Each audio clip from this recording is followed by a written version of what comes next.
ਕਈ ਵਾਰ ਗੁਰਬਾਣੀ ਸ਼ਬਦ ਵਿਚਾਰ। ਅੱਜ ਦੇ ਅੰਮ੍ਰਿਤਮਈ ਬਚਨਾਂ ਦਾ ਪਾਠ ਭਾਈ ਸਾਹਿਬ ਜੀ ਪਾਸੋਂ ਆਪ ਜੀਆਂ ਨੇ ਸਰਵਨ ਕੀਤਾ। ਲੜੀਵਾਰ ਗੁਰਬਾਣੀ ਸ਼ਬਦ ਵਿਚਾਰ ਦੇ ਨਾਲ ਸਾਂਝ ਪਾਉਣ ਲਈ ਜੋ ਸਮਾਂ ਪ੍ਰਾਪਤ ਹੋ ਰਿਹਾ ਹੈ, ਮਨ ਬਿਰਤੀਆਂ ਨੂੰ ਇਕਾਗਰ ਕਰਦੇ ਹੋਏ ਨਿਮਾਣੇ ਜੇ ਹੋ ਕੇ ਚਵਰ ਛਤਰ ਤਖਤ ਦੇ ਮਾਲਕ ਧੰਨ ਗੁਰੂ ਗ੍ਰੰਥ ਸਾਹਿਬ ਪਾਤਸ਼ਾਹ ਜੀ ਦੇ ਪਾਵਨ ਚਰਨਾਂ ਵਿੱਚ ਜੁੜਨ ਦਾ ਯਤਨ ਕਰੀਏ। ਸਤਿਗੁਰੂ ਗੁਰੂ ਨਾਨਕ ਸਾਹਿਬ ਜੀ ਅੰਮ੍ਰਿਤਮਈ ਬਚਨਾਂ ਦੇ ਦੁਆਰਾ ਸਾਨੂੰ ਦੁਨਿਆਵੀ ਮਨੁੱਖੀ ਜੀਵਾਂ ਨੂੰ ਜੋ ਸਮਝਾਉਣਾ ਚਾਹੁੰਦੇ ਨੇ, ਇੱਕ ਮਨ ਇੱਕ ਚਿੱਤ ਹੋ ਕੇ ਸਮਝਣ ਦਾ ਯਤਨ ਕਰੀਏ ਜੀ। ਵਾਹਿਗੁਰੂ ਸਾਹਿਬ ਜੀ।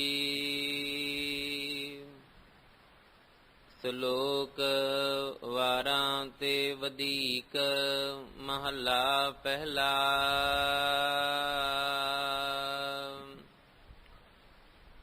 ਬੱਬਰ ਤੂੰ ਹਰਿਆਵਲਾ, ਕਵਲਾ ਕੰਚਨ ਵਨ,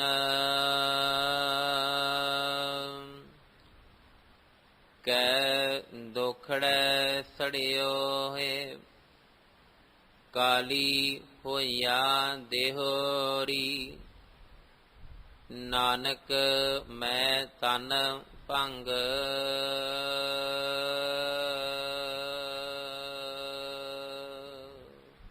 ਆਪ ਜੀ ਰੋਜ਼ਾਨਾ ਇਸ ਅਸਥਾਨ ਤੋਂ ਲੜੀਵਾਰ ਗੁਰਬਾਣੀ ਸ਼ਬਦ ਵਿਚਾਰ ਦੇ ਨਾਲ ਸਾਂਝ ਪਾਉਂਦੇ ਆ ਰਹੇ ਹੋ। ਧੰਨ ਧੰਨ ਗੁਰੂ ਨਾਨਕ ਸਾਹਿਬ ਜੀ ਦੇ ਉਚਾਰਨ ਕੀਤੇ ਹੋਏ ਪਾਵਨ ਸ਼ਲੋਕ, ਜੋ ਸ਼ਲੋਕ ਵਾਰਾਂ ਤੇ ਵਧੀਕ ਦੇ ਹੇਠ ਦਰਜ ਹਨ। ਅੱਜ ਦੇ ਜੋ ਪਾਵਨ ਸ਼ਲੋਕ ਆਪ ਜੀ ਨੇ ਸਰਵਨ ਕੀਤੇ, ਗੁਰੂ ਗ੍ਰੰਥ ਸਾਹਿਬ ਮਹਾਰਾਜ ਜੀ ਦੀ ਪਵਿੱਤਰ ਬਾਣੀ, ਪਾਵਨ ਅੰਗ 1412 ਦੇ ਉੱਪਰ ਸੁਭਾਏਮਾਨ ਹਨ। ਸਤਿਗੁਰੂ ਗੁਰੂ ਨਾਨਕ ਸਾਹਿਬ ਮਹਾਰਾਜ ਜੀ ਜੋ ਹਰਿਆਵਲੀ ਕੁਦਰਤੀ ਤੌਰ ਤੇ ਪਰਮੇਸ਼ਵਰ ਨੇ ਬਨਸਪਤੀ ਦੇ ਅੰਦਰ ਭਰੀ ਹੈ। ਜਿਹੜੇ ਫੁੱਲ ਅਸੀਂ ਖਿੜੇ ਹੋਏ ਫੁੱਲ ਦੇਖਦੇ ਹਾਂ, ਜਿਹੜੇ ਸਾਨੂੰ ਬੜੇ ਖੂਬਸੂਰਤ ਬੜੇ ਸੁੰਦਰ ਲੱਗਦੇ ਨੇ, ਔਰ ਉਹਨਾਂ ਖਿੜਿਆਂ ਹੋਇਆਂ ਫੁੱਲਾਂ ਦੀ ਸੁਗੰਧੀ ਲੈਣਾ ਵੀ ਅਸੀਂ ਪਸੰਦ ਕਰਦੇ ਹਾਂ। ਗੰਦਗੀ ਔਰ ਬਦਬੂ ਜਿਹੜੀ ਹੈ, ਇਹਨੂੰ ਅਸੀਂ ਪਸੰਦ ਨਹੀਂ ਕਰਦੇ,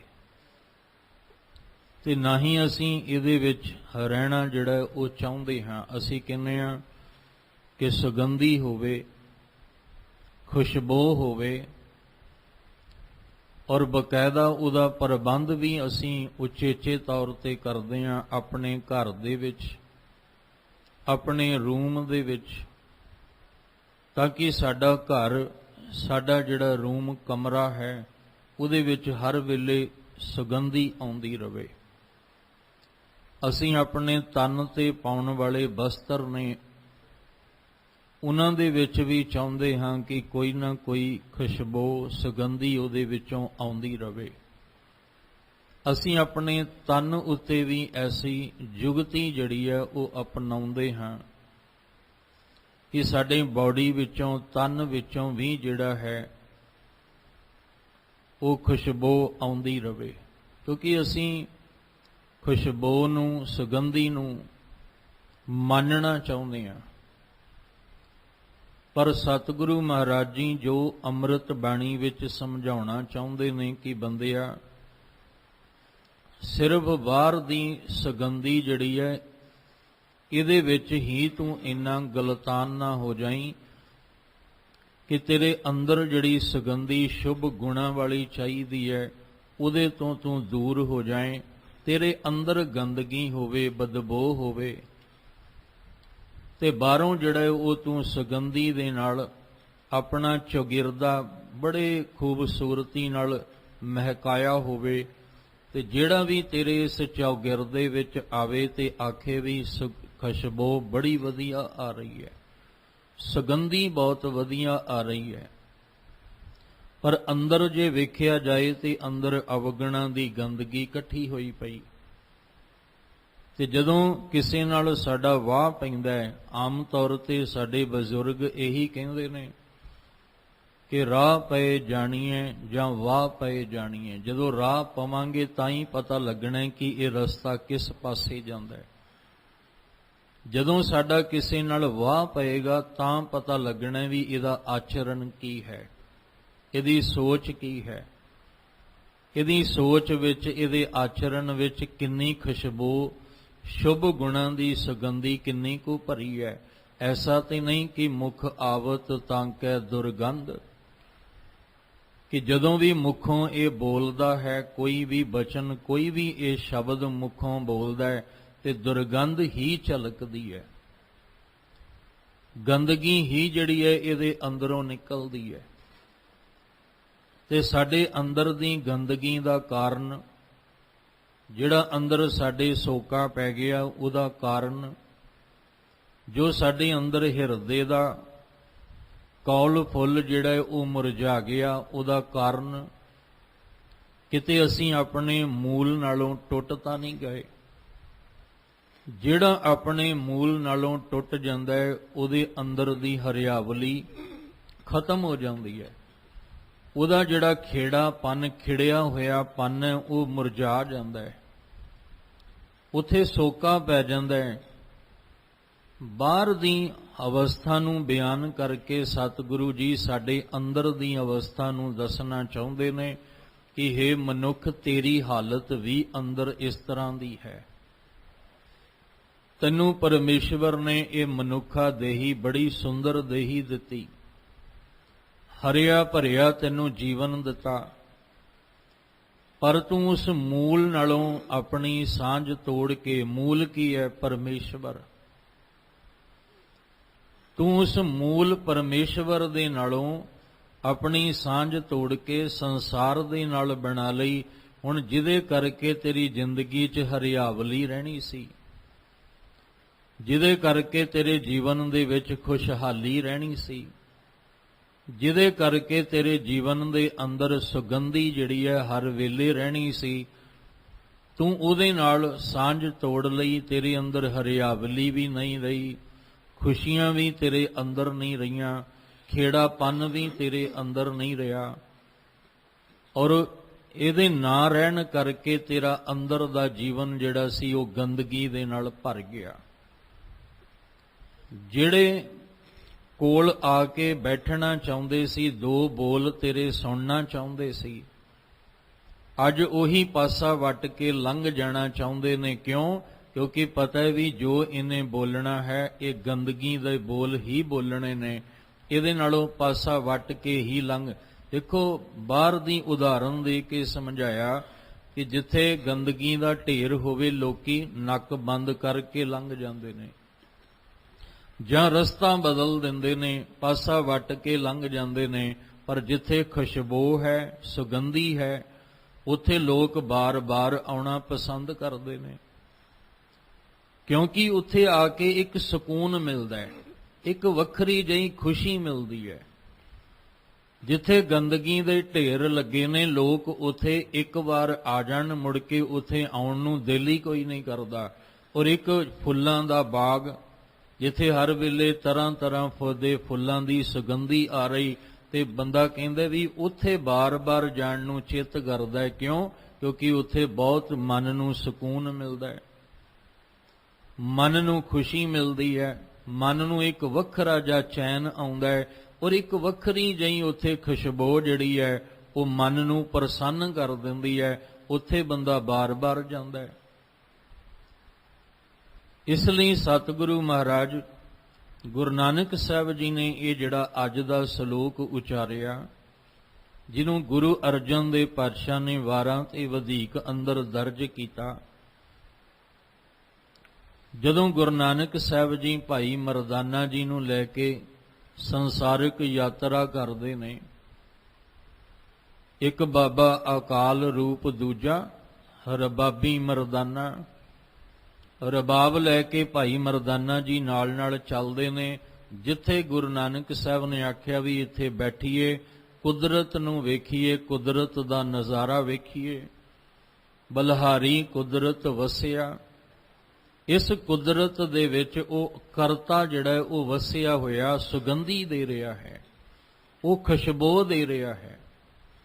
ਉਹਦੀ ਜਿਹੜੀ ਹਰਿਆਵਲੀ ਲਹਿਰਾ ਰਹੀ ਹੈ, ਇਸ ਹਰਿਆਵਲੀ ਵਿੱਚ ਬੈਠ ਕੇ, ਇਸ ਖੁਸ਼ਬੂ ਦੇ ਵਿੱਚ ਬੈਠ ਕੇ ਉਸ ਕਰਤੇ ਦੇ ਗੁਣ ਗਾ ਲਈਏ।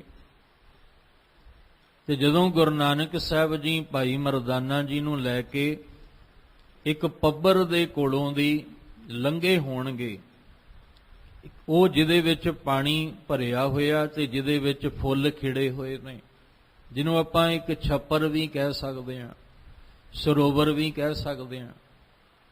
ਜਦੋਂ ਗੁਰੂ ਨਾਨਕ ਸਾਹਿਬ ਜੀ ਇੱਥੋਂ ਲੰਘੇ ਹੋਣਗੇ ਤੇ ਬੜੀ ਹਰਿਆਵਲੀ, ਬੜੀ ਸੁਗੰਧੀ ਜਿਹੜੀ ਹੈ ਇੱਥੇ ਮਹਿਸੂਸ ਕੀਤੀ ਹੋਏਗੀ।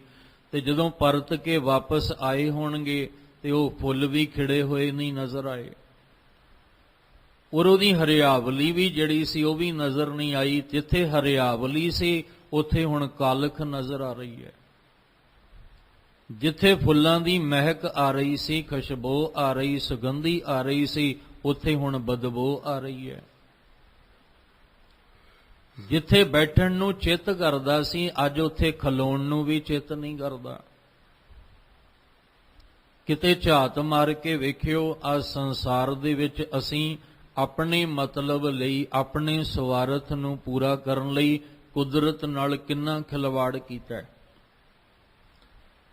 ਜਿਹੜੇ ਬਜ਼ੁਰਗ ਨੇ ਜਾਂ ਜਿਨ੍ਹਾਂ ਨੇ ਬਜ਼ੁਰਗਾਂ ਨੇ ਵੇਖਿਆ, ਆਸ-ਪਾਸ ਆਲਾ ਦੁਆਲਾ ਤੁਸੀਂ ਵੇਖੋ, ਜਿਹਨੂੰ ਅਸੀਂ ਅੱਜ ਗੰਦਾ ਨਾਲਾ ਕਹਿੰਦੇ ਆ, ਇਹ ਕਿਸੇ ਵੇਲੇ ਲੋਕ ਇੱਥੇ ਨਹਾਉਣ ਵਾਸਤੇ ਆਉਂਦੇ ਸਨ, ਕੱਪੜੇ ਧੋਣ ਵਾਸਤੇ ਇੱਥੇ ਆਉਣਾ, ਨਹਾਉਣ ਵਾਸਤੇ ਇੱਥੇ ਆਉਣਾ, ਔਰ ਪਾਣੀ ਪੀਣ ਵਾਸਤੇ ਵੀ ਲੋਕ ਇੱਥੋਂ ਭਰ ਕੇ ਲੈ ਜਾਂਦੇ ਸਨ। ਤੇ ਅੱਜ ਇਹਦੀ ਹਾਲਤ ਵੇਖ ਲਓ, ਲੋਕ ਨੱਕ ਬੰਦ ਕਰਕੇ ਲੰਘਦੇ ਨੇ ਤੇ ਕੋਈ 2 ਮਿੰਟ ਵੀ ਉੱਥੇ ਖਲੋਣ ਵਾਸਤੇ ਤਿਆਰ ਨਹੀਂ। ਆਪਾਂ ਬਹੁਤੀ ਦੂਰ ਨਾ ਜਾਈਏ, ਇੱਥੋਂ ਹੀ ਦੇਖ ਲਈਏ ਵੀ ਕਦੇ ਇਹ ਸਾਫ਼ ਪਾਣੀ ਜਿਹੜਾ ਇਹ ਚੱਲਦਾ ਸੀ। ਲੋਕ ਆ ਕੇ ਇੱਥੇ ਇਕੱਠੇ ਹੋਣੇ, ਇੱਥੇ ਆ ਕੇ ਕੱਪੜੇ ਧੋਣੇ, ਪੀਣ ਵਾਸਤੇ ਪਾਣੀ ਲੈਣਾ, ਇੱਥੋਂ ਹੀ ਨਹਾਉਣਾ, ਤੇ ਅੱਜ ਉੱਥੇ ਪੈਰ ਰੱਖਣ ਨੂੰ ਦਿਲ ਨਹੀਂ ਕਰਦਾ। ਇੰਨਾ ਕਾਲਾ ਹੋ ਗਿਆ ਉਹ ਪਾਣੀ, ਕਾਲਖ ਨਾਲ ਭਰ ਗਿਆ। ਜਿਹੜਾ ਕਦੇ ਸਾਫ਼ ਦਰਿਆ ਹੁੰਦਾ ਸੀ, ਅੱਜ ਉਹਨੂੰ ਅਸੀਂ ਗੰਦਲਾ ਕਰ ਦਿੱਤਾ। ਉਹਦੇ ਵਿੱਚ ਹੁਣ ਉਹ ਗੁਣ ਨਹੀਂ ਰਹੇ, ਉਹਦੇ ਵਿੱਚ ਅਸੀਂ ਗੰਦਗੀ ਵਾਲੇ ਅਵਗੁਣ ਫੈਲਾ ਦਿੱਤੇ ਨੇ। ਇਹੀ ਸਾਡੀ ਹਾਲਤ ਹੈ। ਥੋੜਾ ਸਮਝਣ ਦਾ ਯਤਨ ਕਰਨਾ। ਜਦੋਂ ਬੱਚੇ ਦਾ ਜਨਮ ਹੋਇਆ, ਅਸੀਂ ਕਹਿੰਦੇ ਨਾ ਵੀ ਇਹ ਬੱਚੇ ਰੱਬ ਦਾ ਰੂਪ ਨੇ। ਬੱਚੇ ਦਾ ਜਦੋਂ ਜਨਮ ਹੋਇਆ, ਉਹਦੇ ਦਿਮਾਗ ਵਿੱਚ ਕੋਈ ਵਿਕਾਰ ਨਹੀਂ ਹੁੰਦਾ, ਕੋਈ ਉਹਦੇ ਵਿੱਚ ਗੰਦਗੀ ਨਹੀਂ ਹੁੰਦੀ, ਕੋਈ ਉਹਦੇ ਵਿੱਚ ਮਲੀਨਤਾ ਨਹੀਂ ਹੁੰਦੀ। ਉਹਦਾ ਅੰਦਰ ਬਿਲਕੁਲ ਵਾਸ਼ ਹੁੰਦਾ ਹੈ, ਬਿਲਕੁਲ ਅੰਦਰ ਜਿਹੜਾ ਮੈਲ ਤੋਂ ਰਹਿਤ ਹੁੰਦਾ ਹੈ। ਜਿਸ ਪਾਸੇ ਉਹਨੂੰ ਤੋਰ ਦਿਓਗੇ ਤੁਰ ਪਏਗਾ। ਹੁਣ ਜੰਮਦੇ ਹੋਏ ਬੱਚਾ ਜਾਂ ਕੁਝ ਮਹੀਨੇ ਕੁਝ ਸਾਲਾਂ ਦਾ ਬੱਚਾ ਹੋਵੇ, ਉਹਨੂੰ ਤੁਸੀਂ ਕਹੋ ਅਸੀਂ ਜਿਹੜੀਆਂ ਇਹ ਧਰਮ ਦੇ ਨਾਂ ਤੇ ਵੰਡੀਆਂ ਪਾ ਕੇ ਬੈਠੇ ਹਾਂ, ਉਹਨੂੰ ਕੀ ਪਤਾ ਖੱਤਰੀ ਕੀ ਹੁੰਦਾ ਹੈ, ਬ੍ਰਾਹਮਣ ਕੀ ਹੁੰਦਾ ਹੈ, ਸ਼ੂਦਰ ਕੀ ਹੁੰਦਾ ਹੈ, ਵੈਸ਼ ਕੀ ਹੁੰਦਾ ਹੈ, ਅਮੀਰ ਕੌਣ ਹੈ, ਗਰੀਬ ਕੌਣ ਹੈ, ਉਹਨੂੰ ਕੁਝ ਨਹੀਂ ਪਤਾ। ਜਿਵੇਂ ਜਿਵੇਂ ਸਮਾਜ ਵਿੱਚ ਉਹ ਵੱਡਾ ਹੋ ਰਿਹਾ ਹੈ, ਤਿਵੇਂ ਤਿਵੇਂ ਉਹਦੇ ਦਿਮਾਗ ਵਿੱਚ ਗੰਦਗੀ ਇਕੱਠੀ ਹੋਣੀ ਸ਼ੁਰੂ ਹੋ ਜਾਂਦੀ ਹੈ। ਤਿਵੇਂ ਹੁਣ ਜਦੋਂ ਪਰਮੇਸ਼ਵਰ ਨੇ ਪੈਦਾ ਕੀਤਾ, ਜਨਮ ਦਿੱਤਾ, ਉਦੋਂ ਅੰਦਰ ਬਿਲਕੁਲ ਹਰਿਆਵਲੀ ਹੈ, ਖਿੜਿਆ ਹੋਇਆ, ਅੰਦਰੋਂ ਜਿਹੜਾ ਉਹ ਅਵਗੁਣਾ ਤੋਂ ਰਹਿਤ ਹੈ।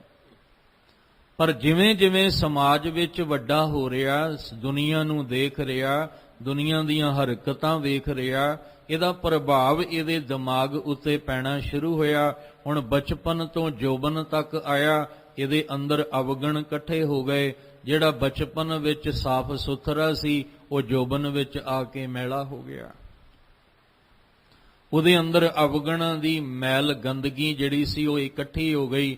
ਬਚਪਨ ਦੇ ਵਿੱਚ ਦੇਖੋ ਬੱਚਿਆਂ ਨੂੰ ਕਿੰਨਾ ਚਾਅ ਹੈ ਕਿ ਅਸੀਂ ਗੁਰੂ ਦੁਆਰੇ ਆਉਣਾ, ਅਸੀਂ ਆਪਣੇ ਮਾਤਾ ਪਿਤਾ ਜੀ ਦੇ ਨਾਲ ਉਂਗਲ ਪਕੜ ਕੇ ਗੁਰੂ ਘਰ ਜਾਣਾ, ਅਸੀਂ ਸੇਵਾ, ਛੋਟੇ ਛੋਟੇ ਬੱਚੇ ਜਦੋਂ ਸੇਵਾ ਕਰਦੇ ਦੇਖੀਦੇ ਕਿੰਨਾ ਚਾਅ ਹੁੰਦਾ ਹੈ, ਸ਼ੌਂਕ ਹੈ ਉਹਨਾਂ ਨੂੰ। ਪਰ ਜਿਵੇਂ ਜਿਵੇਂ ਵੱਡੇ ਹੋ ਕੇ ਜੋਬਨ ਵਿੱਚ ਆਉਂਦੇ ਨੇ ਤੇ ਉਹੀ ਜੋਬਨ ਵਿੱਚ ਆ ਕੇ ਫਿਰ ਗੁਰੂ ਦੁਆਰੇ ਆਉਣ ਨੂੰ ਚਿੱਤ ਨਹੀਂ ਕਰਦਾ।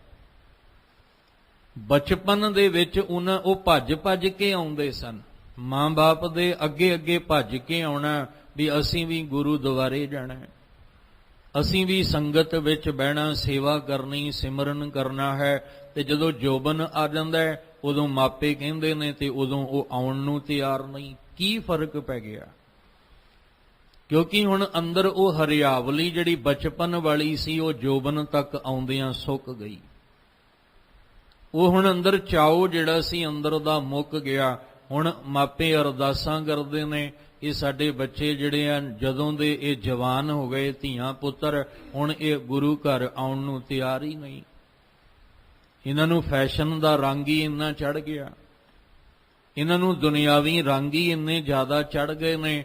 ਹੁਣ ਇਹਨਾਂ ਦਾ ਚੇਤੀ ਨਹੀਂ ਕਰਦਾ, ਨਾ ਨਾਮ ਸਿਮਰਨ ਲਈ, ਬਾਣੀ ਲਈ ਪੜਨ ਲਈ, ਨਾ ਗੁਰੂ ਚਰਨਾਂ ਵਿੱਚ ਜੁੜਨ ਲਈ। ਹੁਣ ਇਹਨਾਂ ਨੂੰ ਚੇਤੀ ਨਹੀਂ ਕਰਦਾ।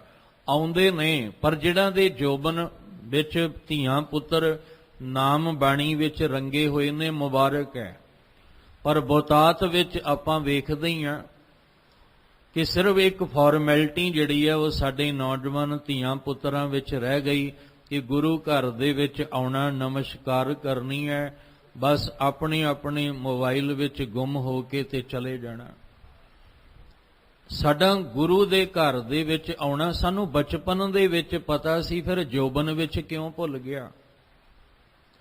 ਅਸੀਂ ਬਚਪਨ ਵਿੱਚ ਹਰਿਆਵਲੀ ਅੰਦਰ ਰੱਖੀ ਸੀ, ਖਿੜੇ ਹੋਏ ਸਾਂ, ਜੋਬਨ ਵਿੱਚ ਆਉਂਦਿਆਂ ਮੁਰਝਾ ਗਏ ਕਿਉਂਕਿ ਦੁਨੀਆ ਦਾ ਰੰਗ ਚੜ ਗਿਆ। ਮੂਲ ਨਾਲੋਂ ਅਸੀਂ ਆਪਣੀ ਸਾਂਝ ਤੋੜ ਲਈ, ਪਰਮੇਸ਼ਵਰ ਦੇ ਨਾਮ ਨਾਲੋਂ ਅਸੀਂ ਜਿੱਥੋਂ ਹਰਿਆਵਲੀ ਆਉਣੀ ਸੀ ਸਾਡੇ ਜੀਵਨ ਵਿੱਚ, ਨਾਨਕ ਨਾਮ ਮਿਲੇ ਤਾਂ ਜੀਵਾਂ ਤਨ ਮਨ ਥੀਵੈ ਹਰਿਆ, ਹਰਿ ਕਾ ਨਾਮ ਧਿਆਏ ਕਹਿ ਹੋ ਹਰਿਆ। ਭਾਈ ਉਹ ਜਿਹੜਾ ਹਰੀ ਦੇ ਨਾਮ ਨੂੰ ਧਿਆਉਣਾ ਸੀ ਉਹ ਜਲ, ਉਹ ਪਾਣੀ ਦਾ ਕੰਮ ਕਰਨਾ ਸੀ ਜਿਹਨੇ ਸਾਡੇ ਅੰਦਰ ਨੂੰ ਹਰਿਆ ਭਰਿਆ ਰੱਖਣਾ। ਕਿਉਂਕਿ ਜਿੰਨੇ ਫੁੱਲ ਖਿੜੇ ਹੋਏ ਨੇ ਇਹਨਾਂ ਦੇ ਬੂਟਿਆਂ ਦੇ ਜੜਾਂ ਵਿੱਚ ਜੇ ਪਾਣੀ ਨਹੀਂ ਪਏਗਾ ਤੇ ਇਹ ਸੋਕੀ ਜਾਣਗੇ। ਹਰਿਆ ਭਰਿਆ ਰੁੱਖ ਤੁਸੀਂ ਜੜ ਤੋਂ ਵੱਢ ਕੇ ਰੱਖ ਦਿਓਗੇ ਤਾਂ ਉਹਦੀਆਂ ਟਾਹਣੀਆਂ, ਉਹਦੇ ਪੱਤੇ, ਉਹਦੇ ਫੁੱਲ ਫਲ ਤਾਂ ਸੋਕੀ ਜਾਣਗੇ ਕਿਉਂਕਿ ਜੜਾਂ ਦੇ ਨਾਲ ਹੀ ਤਾਂ ਉਹਨਾਂ ਦੀ ਹਰਿਆਵਲੀ ਸੀ। ਤੇ ਅਸੀਂ ਉਹਨੂੰ ਜੜ ਤੋਂ ਹੀ ਖਤਮ ਕਰ ਦਿੱਤਾ ਤੇ ਹਰਿਆਵਲੀ ਕਿੱਥੇ ਰਹਿਣੀ ਸੀ? ਅੱਜ ਮਹਿਸੂਸ ਕਰਦੇ ਆ ਨਾ, ਚਾਰੇ ਪਾਸੇ ਹਰਿਆਵਲੀ ਹੋਣੀ ਚਾਹੀਦੀ ਹੈ ਕਿਉਂਕਿ ਅਸੀਂ ਹਰਿਆਵਲੀ ਨੂੰ ਖਤਮ ਕਰਕੇ ਕਿੰਨੀਆਂ ਬਿਮਾਰੀਆਂ ਲਾ ਲਈਆਂ, ਕਿੰਨੇ ਰੋਗ ਆਪਣੇ ਅੰਦਰ ਜੀਵਨ ਵਿੱਚ ਪੈਦਾ ਕਰ ਲਏ, ਸਾਹ ਲੈਣਾ ਵੀ ਔਖਾ ਹੋ ਗਿਆ।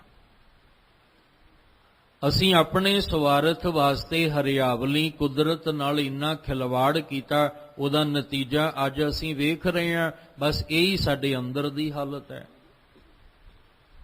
ਜਿਵੇਂ ਬਾਹਰੋਂ ਹਰਿਆਵਲੀ ਨੂੰ ਖਤਮ ਕਰਕੇ ਕਈ ਪ੍ਰਕਾਰ ਦੇ ਰੋਗ ਨੂੰ ਅਸੀਂ ਜਨਮ ਦਿੱਤਾ, ਬਿਮਾਰੀਆਂ ਨੂੰ ਜਨਮ ਦਿੱਤਾ, ਇਸੇ ਤਰ੍ਹਾਂ ਅੰਦਰੋਂ ਮੂਲ ਪਰਮੇਸ਼ਵਰ ਨਾਲੋਂ ਸਾਂਝ ਤੋੜ ਕੇ ਅਸੀਂ ਅੰਦਰ ਵੀ ਕਈ ਬਿਮਾਰੀਆਂ ਨੂੰ ਜਨਮ ਦਿੱਤਾ। ਕਈ ਤਰ੍ਹਾਂ ਦੀ ਗੰਦਗੀ ਅੰਦਰ ਇਕੱਠੀ ਹੋ ਗਈ ਜਿਹਦੇ ਨਾਲ ਕੀ ਹੋਇਆ? ਉਹ ਹੁਣ ਖੂਬਸੂਰਤੀ, ਉਹ ਸੁੰਦਰਤਾ, ਉਹ ਮਹਿਕ, ਉਹ ਖੁਸ਼ਬੂ, ਉਹ ਸੁਗੰਧੀ ਹੁਣ ਰਹੀ ਨਹੀਂ ਜੀਵਨ ਦੇ ਅੰਦਰ। ਤੇ ਫਿਰ ਕੀ ਰਹਿ ਗਿਆ? ਜੀਵਨ ਦੇ ਵਿੱਚ ਸਿਰਫ ਨਫ਼ਰਤ ਹੀ ਰਹਿ ਗਈ, ਈਰਖਾ ਹੀ ਬਸ ਅੰਦਰ ਭਰ ਕੇ ਰਹਿ ਗਈ ਹੈ। ਅੱਜ ਦੇਖ ਲਓ ਤੁਸੀਂ, ਸਮਾਜਿਕ ਤਲ ਵੇਖ ਲਓ, ਪਰਿਵਾਰਕ ਤਲ ਵੇਖ ਲਓ, ਰਾਜਨੀਤਿਕ ਤਲ, ਧਾਰਮਿਕ ਤਲ ਵੇਖ ਲਓ, ਨਫ਼ਰਤ ਕਿੱਥੇ ਨਹੀਂ ਹੈ? ਈਰਖਾ ਕਿਹੜੀ ਥਾਂ ਤੇ ਨਹੀਂ ਹੈ? ਹਰ ਥਾਂ ਤੇ ਅਸੀਂ ਨਫ਼ਰਤ ਈਰਖਾ ਨਾਲ ਭਰੇ ਪਏ ਹਾਂ। ਉਹ ਕਾਰਨ ਕੀ ਹੈ? ਅੰਦਰੋਂ ਅਸੀਂ ਸੁੱਕ ਗਏ। ਜਿਹੜੇ ਸ਼ੁਭ ਗੁਣਾਂ ਵਾਲੀ ਅੰਦਰ ਖੁਸ਼ਬੂ ਮਿਲਵਰਤਨ ਵਾਲੀ ਪਿਆਰ ਵਾਲੀ ਮੁਹੱਬਤ ਵਾਲੀ ਹੋਣੀ ਚਾਹੀਦੀ ਸੀ, ਉਹ ਤਾਂ ਖਤਮ ਹੁੰਦੀ ਜਾ ਰਹੀ ਹੈ ਦਿਨੋਂ ਦਿਨ। ਪਰ ਫਿਰ ਬੇਨਤੀ ਕਰਾਂ, ਜਿਨ੍ਹਾਂ ਦੇ ਘਰ ਪਰਿਵਾਰ ਦੇ ਵਿੱਚ ਆਪਸੀ ਪਿਆਰ ਮੁਹੱਬਤ ਹੈ, ਮੁਬਾਰਕ ਹੈ ਉਹਨਾਂ ਨੂੰ। ਜਿਨ੍ਹਾਂ ਦੇ ਅੰਦਰ ਅੱਜ ਵੀ ਸ਼ੁਭ ਗੁਣਾਂ ਦੀ ਸੁਗੰਧੀ ਹੈ, ਮੁਰਝਾਏ ਨਹੀਂ, ਖਿੜੇ ਹੋਏ ਨੇ, ਮੁਬਾਰਕ ਹੈ ਉਹਨਾਂ ਨੂੰ। ਪਰ ਜਿਵੇਂ ਗੁਰੂ ਸਾਹਿਬ ਨੇ ਕਿਹਾ ਸੀ ਨਾ ਵੀ ਹੈਨ ਵਿਰਲੇ, ਉਹ ਵਿਰਲੇ ਨੇ, ਉਹ ਬਹੁਤਾਤ ਵਿੱਚ ਨਹੀਂ। ਬਹੁਤਾਤ ਵਿੱਚ ਤਾਂ ਤੁਸੀਂ ਵੇਖੋਗੇ ਕਿ ਉਹ ਸੋਕਾ ਪਿਆ ਹੀ ਨਜ਼ਰ ਆ ਰਿਹਾ ਹੈ। ਬਹੁਤਾਤ ਵਿੱਚ ਤਾਂ ਅੰਦਰੋਂ ਅਸੀਂ ਮੁਰਝਾਏ ਪਏ ਹਾਂ, ਸਾਡੇ ਅੰਦਰ ਖੇੜਾ ਹੈ ਹੀ ਨਹੀਂ। ਸਿਰਫ ਬਾਹਰ ਦਾ ਬਨਾਵਟੀ ਖੇੜਾ ਲੈ ਕੇ, ਖੁਸ਼ੀਆਂ ਲੈ ਕੇ ਦੁਨੀਆ ਨੂੰ ਮੁਸਕਰਾ ਕੇ ਵਿਖਾ ਰਹੇ ਹਾਂ। ਅੰਦਰ ਕੀ ਹੈ? ਅੰਦਰ ਤੇ ਆਪਣੇ ਆਪ ਨੂੰ ਪਤਾ ਹੈ ਕਿ ਮੇਰਾ ਅੰਦਰ ਕਿੰਨਾ ਦੁੱਖ ਨਾਲ, ਰੋਗਾਂ ਨਾਲ, ਚਿੰਤਾਵਾਂ ਨਾਲ ਅੰਦਰ ਭਰਿਆ ਪਿਆ। ਪਰ ਦੁਨੀਆ ਨੂੰ ਅਸੀਂ ਹੱਸ ਕੇ ਵਿਖਾ ਰਹੇ ਹਾਂ ਵੀ ਮੈਂ ਬੜਾ ਖੁਸ਼ ਹਾਂ। ਇਸੇ ਲਈ ਆਖਿਆ ਸੀ, ਜਿਸੇ ਹਸਤਾ ਹੁਆ ਪਾਓਗੇ ਉਹ ਪਰੇਸ਼ਾਨ ਹੋਗਾ। ਜਿਹਨੂੰ ਤੁਸੀਂ ਹੱਸਦਾ ਵੇਖ ਰਹੇ ਹੋ ਅੰਦਰੋਂ ਪਰੇਸ਼ਾਨ ਹੈ, ਤੇ ਜਿਹੜਾ ਅੰਦਰੋਂ ਕਹਿੰਦੇ ਖੁੜਿਆ ਹੋਇਆ ਉਹ ਪਤਾ ਨਹੀਂ ਕਿੰਨੀਆਂ ਨੂੰ ਖੁਸ਼ੀਆਂ ਵੰਡ ਦਿੰਦਾ, ਕਿੰਨੀਆਂ ਨੂੰ ਉਹ ਖੁਸ਼ੀਆਂ ਤੇ ਸੁਗੰਧੀਆਂ ਜਿਹੜੀਆਂ ਫੁੱਲ ਆਪ ਖਿੜਦਾ ਹੈ ਤੇ ਕਈਆਂ ਨੂੰ ਖੇੜਾ ਦੇ ਦਿੰਦਾ ਹੈ। ਆਪ ਸੁਗੰਧੀ ਨਾਲ ਭਰਦਾ ਹੈ ਤੇ ਕਈਆਂ ਨੂੰ ਸੁਗੰਧੀ ਦੇ ਦਿੰਦਾ ਹੈ। ਜਿਹੜੇ ਉਹਦੀ ਸੰਗਤ ਵਿੱਚ ਆਉਂਦੇ ਨੇ ਉਹ ਸੁਗੰਧੀ ਲੈ ਕੇ ਜਾਂਦੇ ਨੇ, ਜਿਹੜੇ ਖਿੜੇ ਹੋਏ ਫੁੱਲ ਦੀ ਸੰਗਤ ਵਿੱਚ ਆਉਂਦੇ ਨੇ ਉਹ ਖਿੜੇ ਹੋਏ ਜਾਂਦੇ ਨੇ। ਅੱਜ ਸਾਡੇ ਕੋਲ ਕੀ ਨਹੀਂ, ਸਭ ਕੁਝ ਹੈ। ਕੋਈ ਸਮਾਂ ਐਸਾ ਸੀ ਕਿ ਘਰ ਵੀ ਕੱਚੇ ਹੁੰਦੇ ਸੀ, ਵਿਹੜੇ ਵੀ ਕੱਚੇ ਹੋਣੇ, ਭਾਂਡੇ ਵੀ ਕੱਚੇ ਹੁੰਦੇ ਸਨ। ਕੱਚੇ ਭਾਂਡੇ, ਕੱਚਾ ਵਿਹੜਾ, ਕੱਚਾ ਘਰ, ਛੱਤ ਵੀ ਜਿਹੜੀ ਸੀ ਉਹ ਕੱਚੀ ਹੁੰਦੀ ਸੀ, ਰਾਹ ਵੀ ਕੱਚੇ ਹੁੰਦੇ ਸੀ ਤੇ ਸਾਦਾਪਨ ਹੁੰਦਾ ਸੀ ਜੀਵਨ ਦੇ ਅੰਦਰ। ਪਰ ਇਹ ਫਿਰ ਵੀ ਅੰਦਰੋਂ ਖਿੜੇ ਹੋਏ, ਫਿਰ ਵੀ ਇੰਨੀਆਂ ਪਰੇਸ਼ਾਨੀਆਂ, ਇੰਨੇ ਦੁੱਖ ਜਿਹੜੇ ਉਹ ਨਹੀਂ ਸਨ, ਇੰਨੇ ਵਿਕਾਰ, ਇੰਨੀਆਂ ਹੇਰਾ ਫੇਰੀਆਂ, ਜੋ ਅੱਜ ਕੂੜ ਵਿਕਾਰ ਭਰਿਆ ਪਿਆ ਉਹ ਇੰਨਾ ਨਹੀਂ ਸੀ। ਪਰ ਅੱਜ ਸਭ ਕੁਝ ਸੋਹਣਾ ਸੁੰਦਰ ਹੋ ਗਿਆ, ਪਰ ਅੰਦਰੋਂ ਅਸੀਂ ਮੈਲੇ ਹੋ ਗਏ। ਅਸੀਂ ਬਾਹਰੋਂ ਸਭ ਕੁਝ ਸਵਾਰ ਲਿਆ, ਸਭ ਕੁਝ, ਰਹਿਣ ਸਹਿਣ ਦਾ ਢੰਗ ਤੌਰ ਤਰੀਕਾ ਸਭ ਕੁਝ ਅਸੀਂ ਸਵਾਰ ਲਿਆ। ਬਾਹਰ ਦੀ ਚਮਕ ਬਣਾਉਂਦੇ ਬਣਾਉਂਦੇ ਅੰਦਰ ਦੀ ਚਮਕ ਗਵਾ ਬੈਠੇ। ਬਾਹਰੋਂ ਸੁੰਦਰ ਦੁਨੀਆ ਨੂੰ ਦਿਖਾਉਣ ਵਾਸਤੇ, ਬਾਹਰੋਂ ਸੁੰਦਰ ਹੁੰਦੇ ਹੁੰਦੇ ਅਸੀਂ ਅੰਦਰ ਕਰੂਪਤਾ ਬਣਾ ਕੇ ਬਹਿ ਗਏ।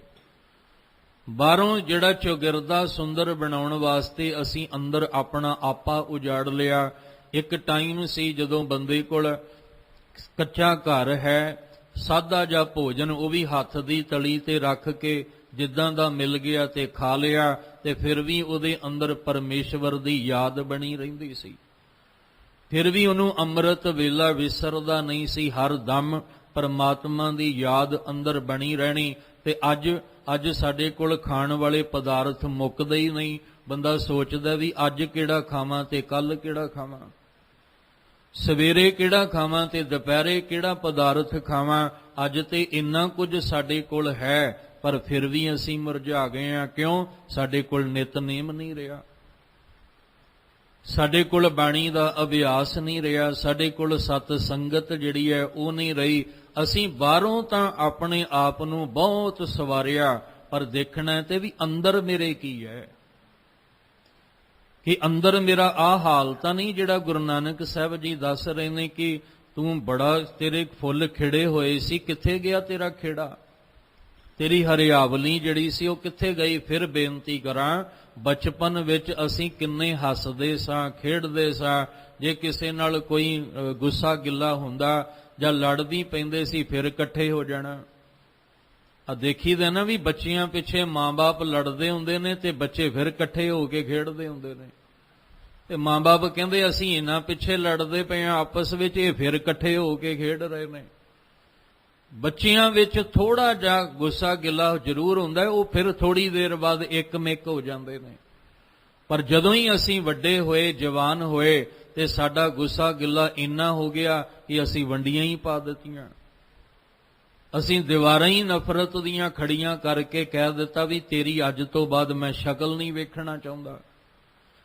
ਹੈ ਤਾਂ ਬਚਪਨ ਵਿੱਚ ਵੀ ਇਹੀ ਹਾਲ ਸੀ, ਪਰ ਬਚਪਨ ਵਿੱਚ ਕੀ ਸੀ? ਅੰਦਰ ਨਫ਼ਰਤ ਨਹੀਂ ਸੀ, ਅੰਦਰ ਈਰਖਾ ਨਹੀਂ ਸੀ, ਪਤਾ ਹੀ ਨਹੀਂ ਸੀ ਹੁੰਦਾ ਨਫ਼ਰਤ ਹੁੰਦੀ ਕੀ ਹੈ, ਪਤਾ ਹੀ ਨਹੀਂ ਸੀ ਹੁੰਦਾ ਈਰਖਾ ਹੁੰਦੀ ਕੀ ਹੈ। ਉਹ ਤੇ ਚਲੋ ਥੋੜਾ ਬਹੁਤ ਗੁੱਸਾ ਗਿੱਲਾ ਹੋ ਜਾਂਦਾ, ਫਿਰ ਖੇਡ ਲੈਣਾ। ਆ ਦੇਖੋ ਬਚਪਨ ਵਿੱਚ ਘਰ ਮਿੱਟੀ ਦਾ ਬਣਾਉਣਾ, ਕਿਸੇ ਨੇ ਆ ਕੇ ਤੋੜ ਦੇਣਾ, ਥੋੜੀ ਦੇਰ ਰੋਣਾ, ਫਿਰ ਹੱਸਣ ਲੱਗ ਜਾਣਾ, ਕਿਉਂਕਿ ਉਹ ਬਾਹਰ ਦਾ ਦੁੱਖ ਸੀ, ਅੰਦਰ ਨਹੀਂ ਸੀ, ਅੰਦਰ ਪਤਾ ਹੀ ਨਹੀਂ ਸੀ। ਹੁਣ 1 ਇੰਚ ਵੀ ਕੋਈ ਜਗ੍ਹਾ ਇੱਧਰ ਦੀ ਇੱਧਰ ਕਰਕੇ ਤਾਂ ਵੇਖੇ ਬੰਦਾ ਕਤਲ ਕਰ ਦਿੰਦਾ ਹੈ। ਜੇ ਭਰਾ ਨੇ 1 ਇੰਚ ਵੀ ਜਗ੍ਹਾ ਆਪਣੇ ਵੱਲ ਕਰ ਲਈ ਤੇ ਉਹਨੂੰ ਕਹਿੰਦਾ ਮੈਂ ਤੈਨੂੰ ਕੋਰਟ ਕਚਹਿਰੀਆਂ ਦਾ ਰਸਤਾ ਵਿਖਾਵਾਂਗਾ, ਤੇਰੇ ਹੱਥ ਕੜੀਆਂ ਲਵਾਵਾਂਗਾ, ਤੈਨੂੰ ਮੈਂ ਜੇਲ੍ਹ ਤੱਕ ਪਹੁੰਚਾਵਾਂਗਾ।